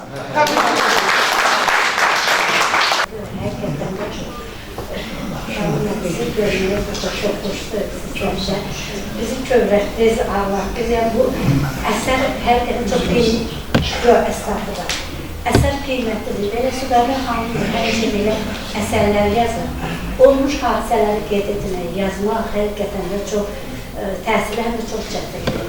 Biz sizə minnətdarı vaqiflərim. Çox sağ olun. Və mən istəyərdim ki, burada bizim dəyərli Seyid Əfəndiyə söz verək cəmiyyətin. Buyurun, siz. Mən ona söz verəcəydim. Yox, o verəcək. Buyurun, icazənizlə. Fərqim onu da onu. Bir də daha təbrik edirəm. Sizə Allahdan ömrünüzə ömür əfəndisin inşallah. Bu axırıncı, axarıncı əsərlərinizdən. Seyid Əfəndi də, o da həmişə şahid ailələrlə və çox vətənpərvər bir insan. Həm hüquqşünas həm də bilirəm. Yəni həm hüquqşünasdır, həm də eyni zamanda qazidir də. Təşəkkür edirəm. Allah razı olsun. Arzu yaşayıbdır. Belə təbrik edir. Nazım mənim tərəfimdən belə universitetlər olmuşsa. Çox qədər institut edik. Canlı. Bir də indi yəni hər özümdə görürəm. Yəni açıq görürəm. Söz yox ki, görəyəm, amma bu bizim tariximizdir. Bu bizim doğruda da tariximizdir. Biz, bu qazi qardaşlarımız, əsgərlərimiz vətənin müdafiəsi üçün nə qədər sağ qoyub çalışırıqsa, vətənin içində, vətənin belə təsəvvüründə mən kitab nə görməmişdim, nə eşitməmişdim, bəlkə yazıcı şairlər inciməsi. Bu qeyri-adi bir şeydir. Bir dahi tutanmamışdınız. Çok təəssüf. O zaman ne demek tutanmadım? Mesela ben tanımam. Bu işin təvəzzülkar insan. Tanımamışım kardeşim. Bu belə olmaz. Şahan bəlimin danışıqlarına ben kilo deyim yok. Ne bileyim bunun adı ne koyaq ki? Bu boyda ben o çəkilişini ben çok isterim tutalım. Yazılsın hakkında götürürsün. Paylaşılsın bunlar. Sosyallaşsın bunlar. Ve herkes burada xahiş rica eder. Sosyal şebekede paylaşalım bunları. Bu bizim ilimizin, tarihimizin bugünkü canlı qəhrəmanlarıdır bunlar. Ben çok Vagif müəllim size teşekkür ederim. Vagif müəllim, Həkim Ərbəb çox qarlıkeş insandır. Özü Gümüşdə olsa da bütün ürəyi ilə həmişə Cəbrayıl olub, Daşkəsən olub. Yəni o çox vətən həsrətini çəkən insandır. Mən düzdür, kitabı bilmiyorum, olsun kitabı haqqında bir şey demeyeceğim. Ama kitap hakkında danıştılar, yani canlı insanlar danıştılar, kitap hakkında 2 nəfər daha ətraflı danışdı, onun üçün bu haqda bir şey demeyim. Amma mən Vagif müəllimin yazıları ilə danışıram, Vagif müəllimin də bir hekayəsində biz Ələbə başlıqlarına vermişik. Yəni, Vagif müəllim həm tarixçi olmağına görə, həm də ki, dünya görüşünün fərqli olduğuna görə onun yazılarının hər birində həm tariximiz var, həm vətən var, həm də vətəndaşlıq var. Onun üçün də yarın vaxtda azdır, onun üçün çox danışmaq istəmirəm. Vagif müəllim, təbrik edirəm, Allah can sağlığı versin ki, bundan sonra daha gözəl əsərlər yaradırsın. Karımın dediği kimi birinci sefer ki doluram, özümü ne gücünden sıkıp saklamaya çalışıram. Bu özü göstericidir. Təhlile ihtiyaç yok. Bunun hamısını nəzərə alaraq sizin əvvəlcə bir səsin axtarışındaysa, o necə adlanır? Səsin sorağında. O kitabda 10-cu fəsildə mən Süleyman Abdullayeva dədə adının verilməsinin kim tərəfindən olduğunu öyrənmişdim. Minnətdaram sizə. Bu gündə icazə verin, bu formada möhtəbər izahlardan, təhlillərdən sonra sizi Turan İlmlər Akademiyasının Rəyasət Heyəti adından səmimi qəlbdən bu formada əzəmətli bir kitabı, tarixi reallıqları özündə birləşdirən bir əsəri ortaya qoyduğunuza görə 75 illik yubileyiniz münasibəti ilə də səmimi qəlbdən təbrik edeyim. Yeni olmak Sizi səmimi qəlbdən təbrik edirəm. Bu gözəl əsərə görə bugün burada iştirak etməkdən həm qürur duyuram, həm sevinç hiss edirəm. Tabii canlı əsərdə elə oldu ki, o həqiqətən də bir tarixi gün kimi mənim yaddaşıma yazıldı. Yəni, bu əsərin elə bir ki, canlı, yəni ki, bu həm oğlu, həm nəvəsi burada iştirak etməsi və canlı şahid olduq biz bura. Elə bir ki, əsər istər-istəməz beynimizə həkk oldu, yazıldı. Bax, bu gözəl əsərə görə, həmin yubileyinizə görə sizi təbrik edirəm, sizə can sağlığı sonra razıyam, yaradıcı olaraq razıyam. Gözəl insan, mən Vagif müəllimi xeyli vaxtdır tanıyıram, onun yüksək insan keyfiyyətləri, belə istedadı, yəni həm tədbirlərdə də olmuşum, onun çıxışları və ürəyə-çanlı. Yəni, hara baxsan, hər tərəfə baxsan ürəyə-çanlı, sizə uğurlar və ən gözəl nimət olan can sağlığı. Cəbrayıl balası haqqında yazılmış roman. Mən Göyçaydan gəlmişim. Və hamınıza bildirmək istəyirəm ki, Göyçayla Cəbrayıl qeyri-rəhmi şəkildə qardaşlaşmışlar onlardır. Bunun kökləri. Kökü də ondan ibarətdir ki, bizim mərhum istedadlı şairimiz Əli Şəriyev Heykəl və Heykəlin qardaşı poemasını Cəbrayıllı Sovet İttifaqı qəhrəmanı Cəmil Əhmədova həsrənmişdi və Əli-Kərimin ümumiyyətlə yaradılan hamısı mükəmməl deyil, bütün şeirlərdə, qaymalarda. O cümlədən də heykəl və heykəlin qardaşı. Bu asosiasiya məndə yeni deyərlər, başqa bir situasiyasına xatırlamağı lazım. Cəbrayıl torpağı Azərbaycan elinə çox görkəmli alimlər daşıyıb, yazarlar daşıyıb. Məsələn, mən indi müasir ədəbi yaradıcılıqla məşğul olanlardan ikisini adını çəkəcəm. Əli Rıza Xələfli, yəqin ki, Vahab müəllim o adamı tanıyır, Kamil Məktəbəkilə tanıyır, Krezo qəzetinin redaktorudur. 70-dən artıq kitabı müəllifidir. Kəmiyyət yox, keyfiyyət hesabdır. Onda keyfiyyət də yüksək deyil, kəmiyyət də yüksək. Əli Rıza Xələfli Cəbrayıldandır. Bir də Ulduz Moskvada yaşayıb, neçə romanlar müəllisidir. Ulduz Qasım. Ulduz Qasım adlanır. Ulduz Qasım. Şamil müəllim də xatirəsini danışdı, həyatlandı. Sovet dövründə iki adamdan biridir ki, Esri Elmlər Akademiyasının hər üzvüdür, Mehdi Mehdizadə. Burada baxdım, bəli, baxdım o şəkildə. Nə qədər şəxsiyyətlər gelişdirdi orada. Həyəcanlandım və növbəti bir asosiasiyadan yazmaq istəyirəm. Bu epizod evlad vaqiyin görüşü. Mənə rəhmətli xalq şairi Xeyrat Tahirin Qonşu qızın məktubları romanı çatılır. Təsəvvür edin ki, ana gəmidən düşəcək, oğul dostları, şair dostları Məmməd Aslandır, Məmməd İsmaildir, nə bilim, Məmməd Arazdır, o yaşıqları yıxışırlar, bu ananı qarşılamaq romandır. Bu romanda o bədii dil ki var, o bədii dil məni necə tutmuşdursa, sadəcə Şamil bəyin o səhviri mənə elə həyəcəkdir.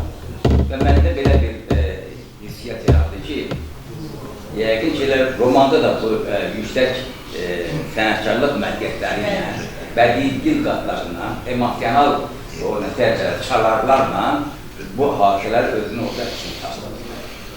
Ümumiyyətlə, müharibə mövzusu İkinci Cahan müharibəsinə müraciət, Qarabağ hadisələri dövründə, Qarabağ hadisələrlə bağlı nə qədər yazarlarımız meydana çıxdı və onlar ümumləşdirildi. Bizim görkəmli tanınmış ədəbi tənqidçimiz Vahid Yusufinin Qarabağ savaşı deməli, Hayediyyədə nəsrdə. Belə bir kitab, o kitab haqqında yazdım, çatdım. İndi Birinci Cahan müharibəsinə müraciət və onun müasir oxucu qavrayışı, oxucu təfəkkürü səviyyəsində, onun tələbatına cavab edəcək şəkildə yazmaq, bunu öz eşitlər. Mən üzündən nur tökülən, ilk dəfə gördüyüm, öz təbii, mənəvi simanımı, bax bu insanda təkrar gördüyümü, necə ki Tahir bəydə də görürəm. Çox xoşal oldum. Mənə yazılar bildiğim, 70 günlüyümlə əlaqədə məktubunda sadəliyin böyülüyü yazmış. Bax, bu insan simasında sadəliyin böyülüyü görürəm. Vallahi elə bir hisslər keçirdirəm ki, bir belə təqdimatlar olmuşam mən bu qədər təsirlənməmişdim, bu qədər həyəcan keçirməmişdim. Elə hiss elədim ki, sanki mənim dünyasını dəyişmiş valideynlərimi təzədən görürəm, onlar büyük gəlirlər. Necə ki, qardaşımız, Şamil qardaşımız danışdı ki, atası gəlir. Onlar təsəvvür etmişlər, ölüm yoxdur dünyada, öldülər və birdən-birə xəbər çıxırkən onlar mövcudluğu yaşayır. O görüş səhnəsindən elə bir ki, sanki ürəyim mənə tutub, danışa düşürəm. Bu sizin öncülüğünüzdür, bu sizin istedadınızdır. Parlaq zəkanızdan, o parlaq istedadınızdan xəbər verir. Bu qədər insan sadə olan və bu qədər zevk olasınız, bu qədər möhtəşəm əsər yaradırsınız. Mütabaq xanım, onu qeyd edeyim ki, biz Füzuliyə getirdik, çox hörmətli Kərəm müəllimi, bəli, o qədər zəng elədi ki, bugün onun yoldaşını dünyadan köçən kimi də gələ bilmədi, çox xabır belədaya görə. Biz deməli, Bakıdan Füzuliyə qədər gedən o yolu bilmədik Maya xanım. Şahidlər ocağı gedirdik təqdimata. Biz bilmədik necə getdik, necə gəldik. yol boyu Vaqif müəllim biz Azərbaycanın tarixindən, mədəniyyətindən incəsənət o qədər gözəl bizə belə dərin məlumatlar verir ki, Ziyafa müəllim də oradaydı, bəli, çox gözəl bir səfərimiz oldu. O səfərin təəssüratları halında bizələ də yaşayırıq. Və bu günlər bu möhtəşəm əsəri diqqətlə qulaq asıldı dedim, Allah'ım, doğrudan da bax nələr yaradılmış. Çox istedadlı, bax zəkalı Vaqif müəllimi, həm də ki, onun 75 yaşı tamam oldu. Bu il onun yubileyidir. Gəlin məclis iştirakçılar, hamımız ayaqda qalacaq.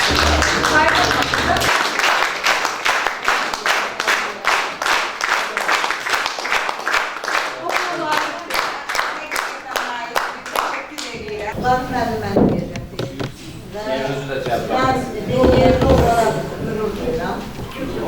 Vaqif müəllimlərimizin tanışlığımız artıq 3 ilə yaxındır və bir vətən eşqi ilə yaşayan və kitabın adından bilinir ki, yurt həsrəti. Yurt həsrəti nə deməkdir? Artıq Vaqif müəllim, gözlərimiz aydın olsun ki, o həsrət bitibdir.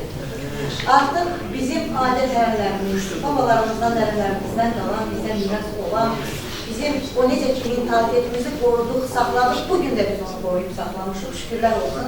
Və yenə də Cəbrayılımız qayıdır, Cəbrayıllar. Yenə də ocaqlar yanır, işıqlar yanır, yaşayış var və yaşasın Azərbaycan. Sağ olsun Azərbaycan Respublikasının Ali Başkomandanı Cənab İlham Əliyev ki, onun böyük siyasəti ilə hər kəs bir dəmir yumruq oldu. Bugün biz qalib ölkənin, qalib qaldıyıq və bugün də məhz burada birləşməyimiz yenə də vətənə, dövlətə, xalqa olan sevginin birliyidir. Var mısın birliyiniz? Vaqif müəllim. Yaşınız da mübarək olsun.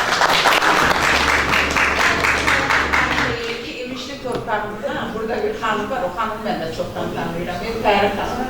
Amma qısa çox xahiş edirəm, çünki uzaq başqa bitir.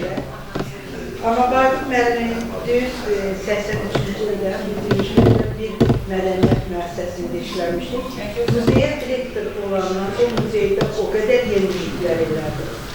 Mən də onu xətrini Südabə xanım, dünyalar qədər istəyirəm, mənim əziz qardaşımızda mən çox sevinə bu təqdimata gəlmişəm və Vaqif müəllimə uzun ömür, can sağlığı arzulayıram.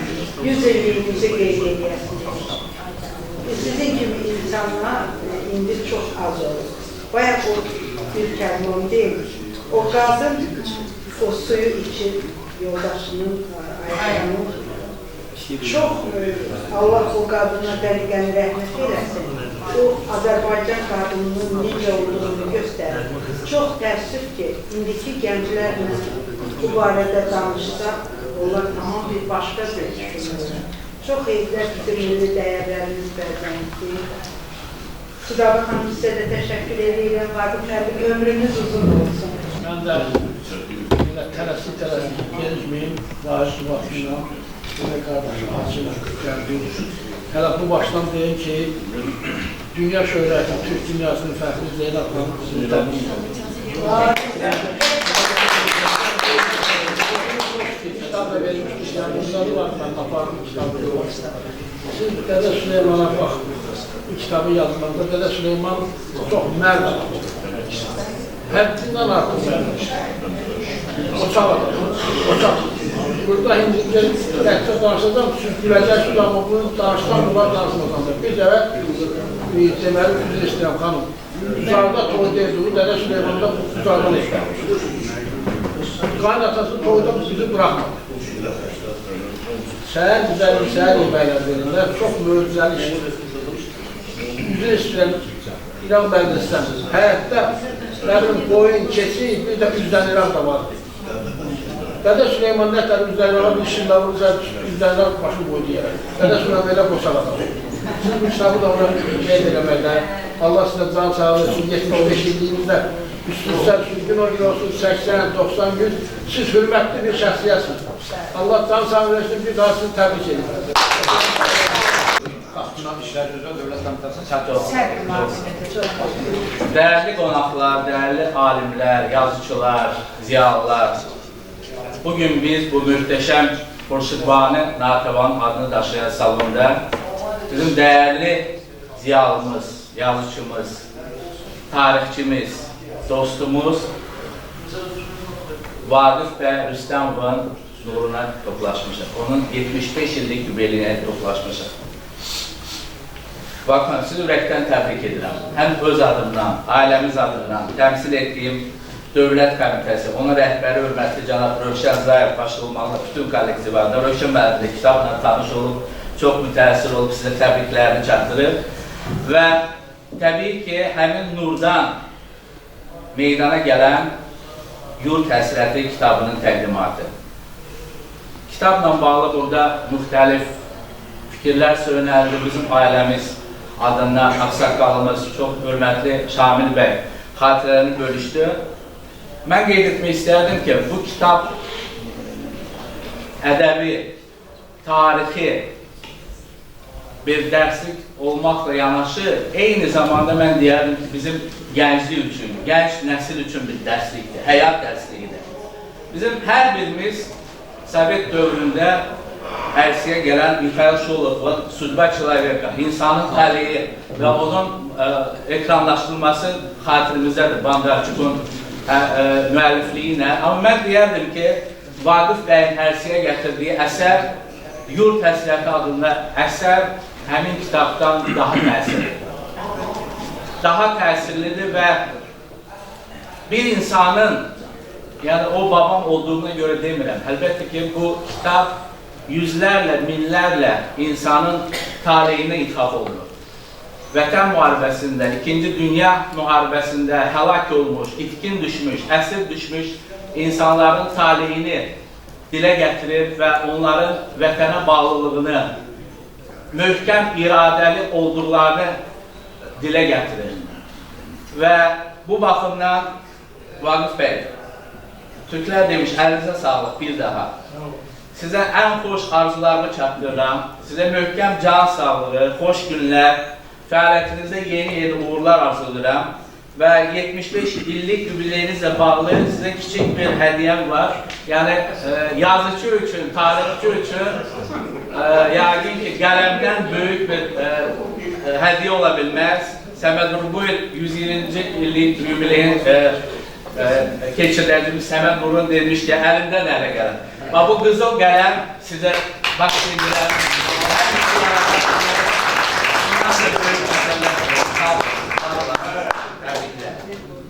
Atam beni ona dəvət edir.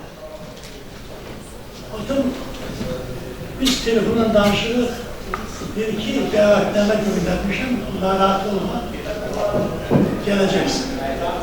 Sovet dövründə. Sovet dövründə, bunun hamısı Sovet dövründə olan şeylərdir. 68-69. Demək, dəvətlənmə gəldi. Dəvətlənmə gəldi, məni çağırdılar KGB-yə. Getdim KGB-yə, o vaxtları inşaat mühendisi Türkiye'de çok kıymetliydi. Kıymetliymiş. Oradaki söhbete göre. Sen dediler ki inşaat mühendisisin, gidersen kayıtmazsan. Ben dedim ki mutlak kayıtacağım çünkü benim burada anam var. Beni burada saklayan, beni büyüten anamdır. Ben anamı bırakıp içeri tekrar. Yok sen git orada kal dediler. Sen bize lazım olursan. Onu bana KGB'den dediler. Dedim yok gitmirəm. Neyse geldim evime. Üstünden yine 2-3 gün geçenden sonra yine aynı kabineye çağırdılar. Yine gittim oraya. Yine hemen adam bana dedi ki ben sana diyelim ki git kal orada. Dedim ben gidip orada kalmayacağım. Ben de bunu anama demirəm. Anam bacıma demişəm. Bacım anama deyim ki mesela Şamil'e teklif edildi ki git kal orada. O da deyir ki koy kalsın orada atasının yanında. Koy vəziyyəti yaxşı olsun. Çok istiyorum ki ne olur atasının yanında olsun. Normal bana demir. Ben dedim ki yok. Gitmirəm. O KGB'den bana dediler ki eğer gitmirseniz yazılı surette yaz ki gitmek istemiyorum. Dedim başlayayım. Ben de yazdım ki KGB'ye gitmek istemiyorum. Türkiye'ye gitmek istemiyorum. Neyse üstünden biraz geçti. Akıl ısrar. Benim atam orada Türkiye'deki konsolosluk, Rusya konsolosluğu var. O vakti Azerbaycan konsolosluğu yok o da. Ancak şu Rusya konsolosluğu var. O Rusya konsolosluğu da neyse bir gün kapalı çarşıda adamın çalıştığı yerde kapalı çarşıda gezerken adam böyle ki Rus grupası gelir. Çıkıp bunlardan Rusça danışanda, adam Rusça danışanda o konsolos soğuşup sen kimsen, nece Rusça bilirsen, harda bilirsen, tam bunu tanış oldular. İlk ben Azerbaycanlıyım, hele yapsın, danışıp da onlar çok yakın dost oldular. Bu konsol değil ki eğer ben testsiz konaklarımızdan gelirse, sen de burada Rusça bilirsen de ben sana göndereceğim, onları burada idare et, yola ver. Yakın dost olurlar. Buna gelip konsola deyip ki oğlumu davet eləmək istəyirəm. Deyip ki, narahat olma, mən eləyərəm. Təşkil eləyərəm. Konsol mən dəvətləmə şeylərini göndərir Moskvaya. Moskvadan da göndərirlər Bakıya. Bakıdan mənə dediyim gibi çağırırlar. Ben de yazdım ki, etmək istəmirəm.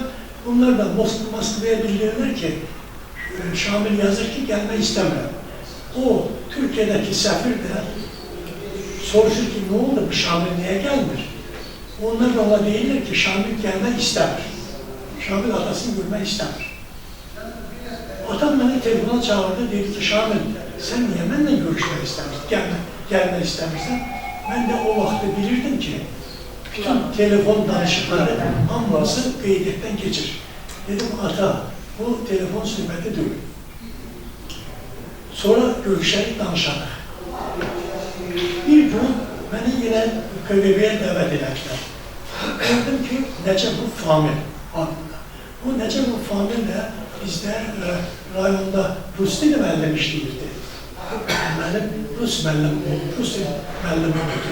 Bu gəlib KGB'ye işe gəlirdi. Elə olub ki, mənim həmən dokumentlərim bu familin əlində olanda, famil okuyanda görür ki, ben yazmışam ki, getmək istəmirəm. Famil də mənim atamı, rəhmətli atamı yaxşı tanıyamıyor. Deyir ki, olan niyə? Şamil görəsən, atkaz edir, getmək istəmirəm.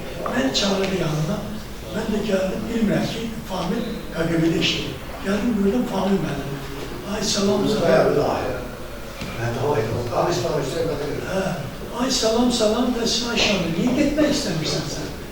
Bu öz adamımızla da dedim ki, açtım buna etraflı her şeyi danıştım. Dedi sen bir tane ərzə yaz. Dedi mənə, mən yazdım ki, mən işimə xahiş edən təzdən alsın. O KGB'nin sədrinin adına bir ərzə yazdım. Gördüm ki, bir ay geçmeden beni yine çağırdılar. Famil benim dedi ki, Şamil senin işin əldə oldu, məsələn hazırdır. 10 güne İstediğin vakti gidebilirsin. 10 gün müddetinde. Öyle oldu, öyle düzeldi. Ben ilk defa gittim oraya. İkinci de oraya gittim. Gördüm ki Nuri Bey'in adamın kardeşinin oğlu da Nuri Bey'in oğlu adıdan Nuri'di. Üniversitede okuyor. Değil ki gördüm üniversitede, dedim sen niye üniversitede gitmişsen, niye okumuşsan? Ben de üniversitede tezek yapmışım, talebe kimi. Dedi ki bizde üniversitede tatil, Zabastovka'ya gittiler. Akazitsa oradaki talebeler hamısı istiyorlar, sosyalizm istiyorlar. Biz sosyalizm istiyoruz. Komünizm. Ha? Komünizm. Yok, Sosyalizm. Sosyalizm istiyoruz. Dedim ki, Nuri sen onlarla beni görüştür. Koy ben de onlarla bir sohbet edeyim. Onlara başlasam da sosyalizmin yani. Çok üzüldüm. Nuri dedi ki yaxşı. O bir şeyle Hasan Bey'le papayla danışım sonra. Gelip papama dedi ki amca Şamil istiyor ki benim talebe yoldaşlarımla görüşsün. Dediler ne mesela? Dedi ki ben onlara başa salmak istiyorum. Katiyen bir şey olmaz. Sonra bir de ne Şamil'i oraya bırakırlar, ne bizi oraya bırakırlar. Burada olmaz. Benim başa saldı ki Şamil katiyen heç kəsin yanında, heç kəsə də bu haqda bir söz demədim. Orada mən başa saldım, mən onda gördüm ki, sosializmin qüvvəti nəymiş. Ona görə mən başıma gələnləri, bu kitabda olmayanlar... Çox bəli, yoxdur kitabda, çox maraqlı. Və bugün həqiqətən də çox maraqlı məclis keçdi. Və bu heç şübhəsiz ki, Vaqif Rüstəmovun qələminin nəticəsidir ki, Ecazkar qələminin nəticəsidir ki, bura toplaşan insanlar, mən düşünürəm ki, bu 2 saatın necə gəlib keçdiyini hiss eləmədilər. Vaqif müəllimi mən şəxsən bir daha yenidən kəşf elədim. Əlbəttə tanıyırdım, ancaq buradakı çıxışlardan müəyyən canlı şahidlərin danışığından ki, o əsəri ki, o yaşananmı? Məsələn, çox adama, çox yazıcılar istəyirlər ki, həyatda olan hadisələr qələmə alsınlar. O məsələ buradadır ki, onu necə qələmə almaq? Bax, söhbət budur. Ona görə də mən düşünürəm ki, siz onu çox gözəl qələmə almışsınız. Şamil müəllimin danışdıqlarını eynilə olduğu kimi bu kitabda yaşamışam o ağrıları. Və bura bir gözəl xanım gəlir, hədiyyə verməkdir. Özünüzü təqdim edin. Vaqif müəllimin kəndisi, belə deyim, Daşkəsənlə. Vaqif müəllim bizim həddimizdir. Vaqif müəllim. Məmməd Araz deyir ki, vətən mənə o desə nə dərdim? Mama əslində bitərdim. Mən elə bilirəm ki, gerçəkdən sizə Daşkəsən oğul deyib, siz bu əsərlə də onu keçata vurdunuz. Mən sizi təbrik edirəm, 75-ci yubileydən kitabı oxudum. Deydiniz, ağlamamaq mümkün deyil. Bir daha təbrik edirəm sizi. Adınız nə oldu? Kəmalə xanım. Çox gözəl, sağ olun. Anar müəllimin şəxsən özünün imzaladığı fəxri diplomu Vaqif müəllimə təqdim elədi. Mən də Yazıçılar Birliyi adından sizi bir daha təbrik edirəm. Çox sağ olun. Həm 75 yaşınızda.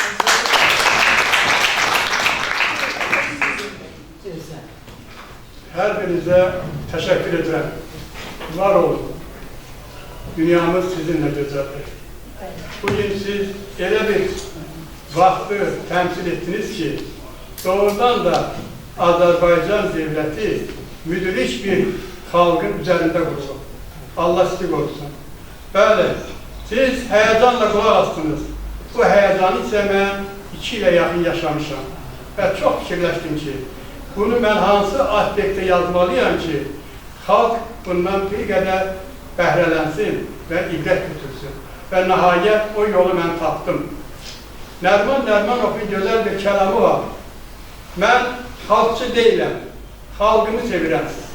Mən millətçi deyiləm, millətini sevirəm.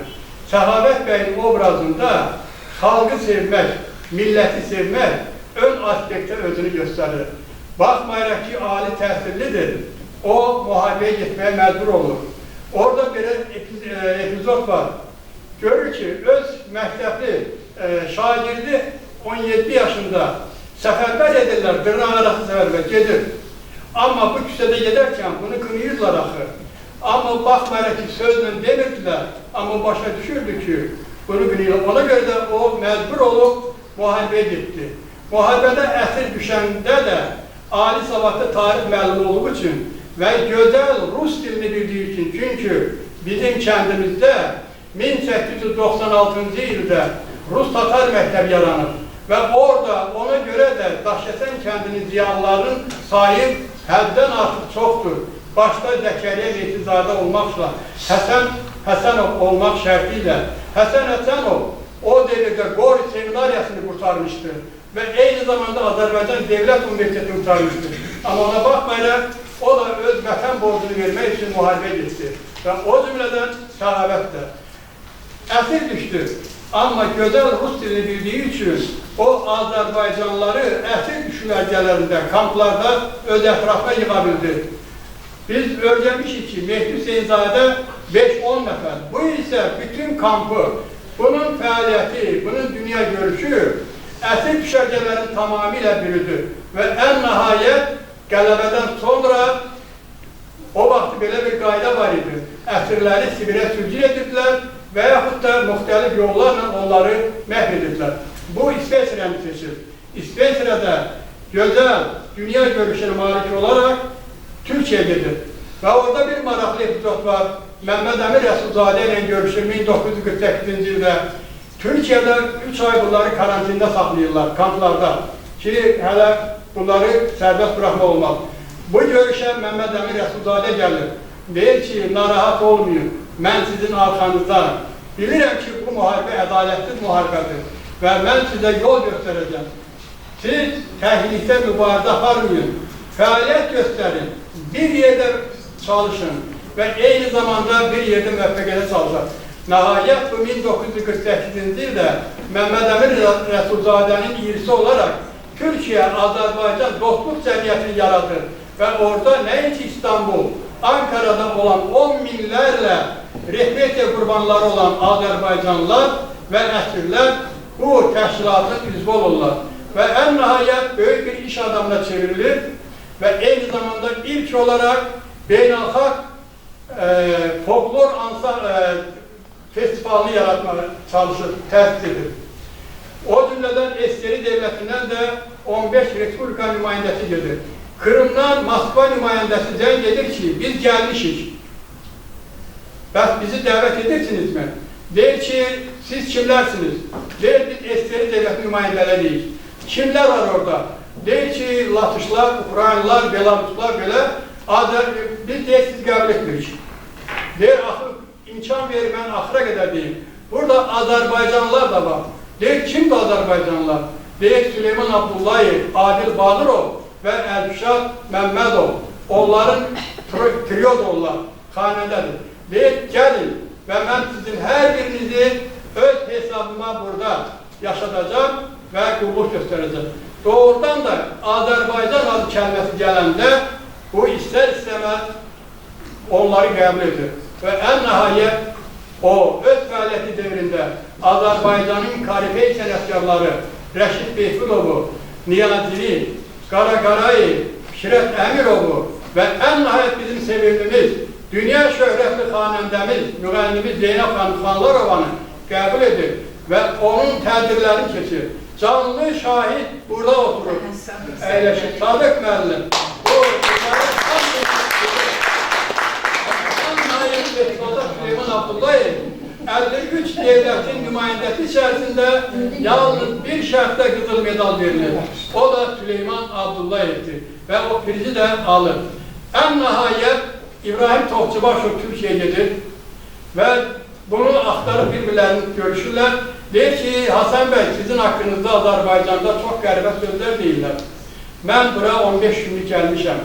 Mənim mühafizəmə diqqət göstərə bilərsinizmi? Deyir, bəli, göstərir. Olduqca ona böyük qayğı göstərdikdən sonra deyir, Hasan bəy, məndən nə xahişim var? Deyir, mənim bir işçim, Həmidə xanım, Azərbaycanda mənim ailəmi tapıb və telefon zəngləri ilə danışırıq. Mən istərdim ki, onu Gümrüdə, indiki Lernakan deyirlər, orada sərhəddə evlatlarımı uzaqdan görür. Deyir, narahat olma, sizi özünlə aparacaq.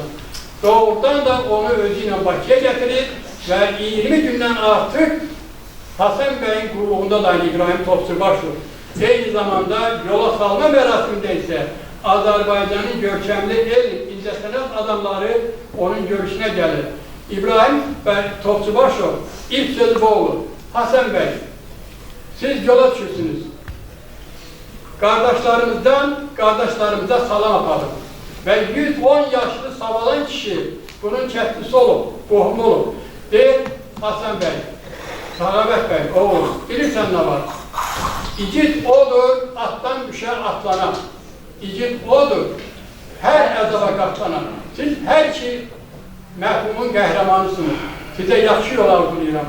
Var olun və Sağabət bəy də öz əməlləri ilə, xidməti ilə Türkiyədə olan Azərbaycanların ən sevimlisi, müdrik bir insanda çevrildi.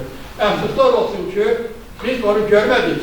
Amma mən bir sözlə deyim ki, mənim artıq bir kitabım tam tərcümə olunub, Səsin sorağında Süleyman Abdullayevə həsr olmuş Türkiyədə və indi ikinci əsərim də tərcümə olunur. Artıq may ayının sonunda kitab qurtaracaq və Türkiyədə böyük nəşrlər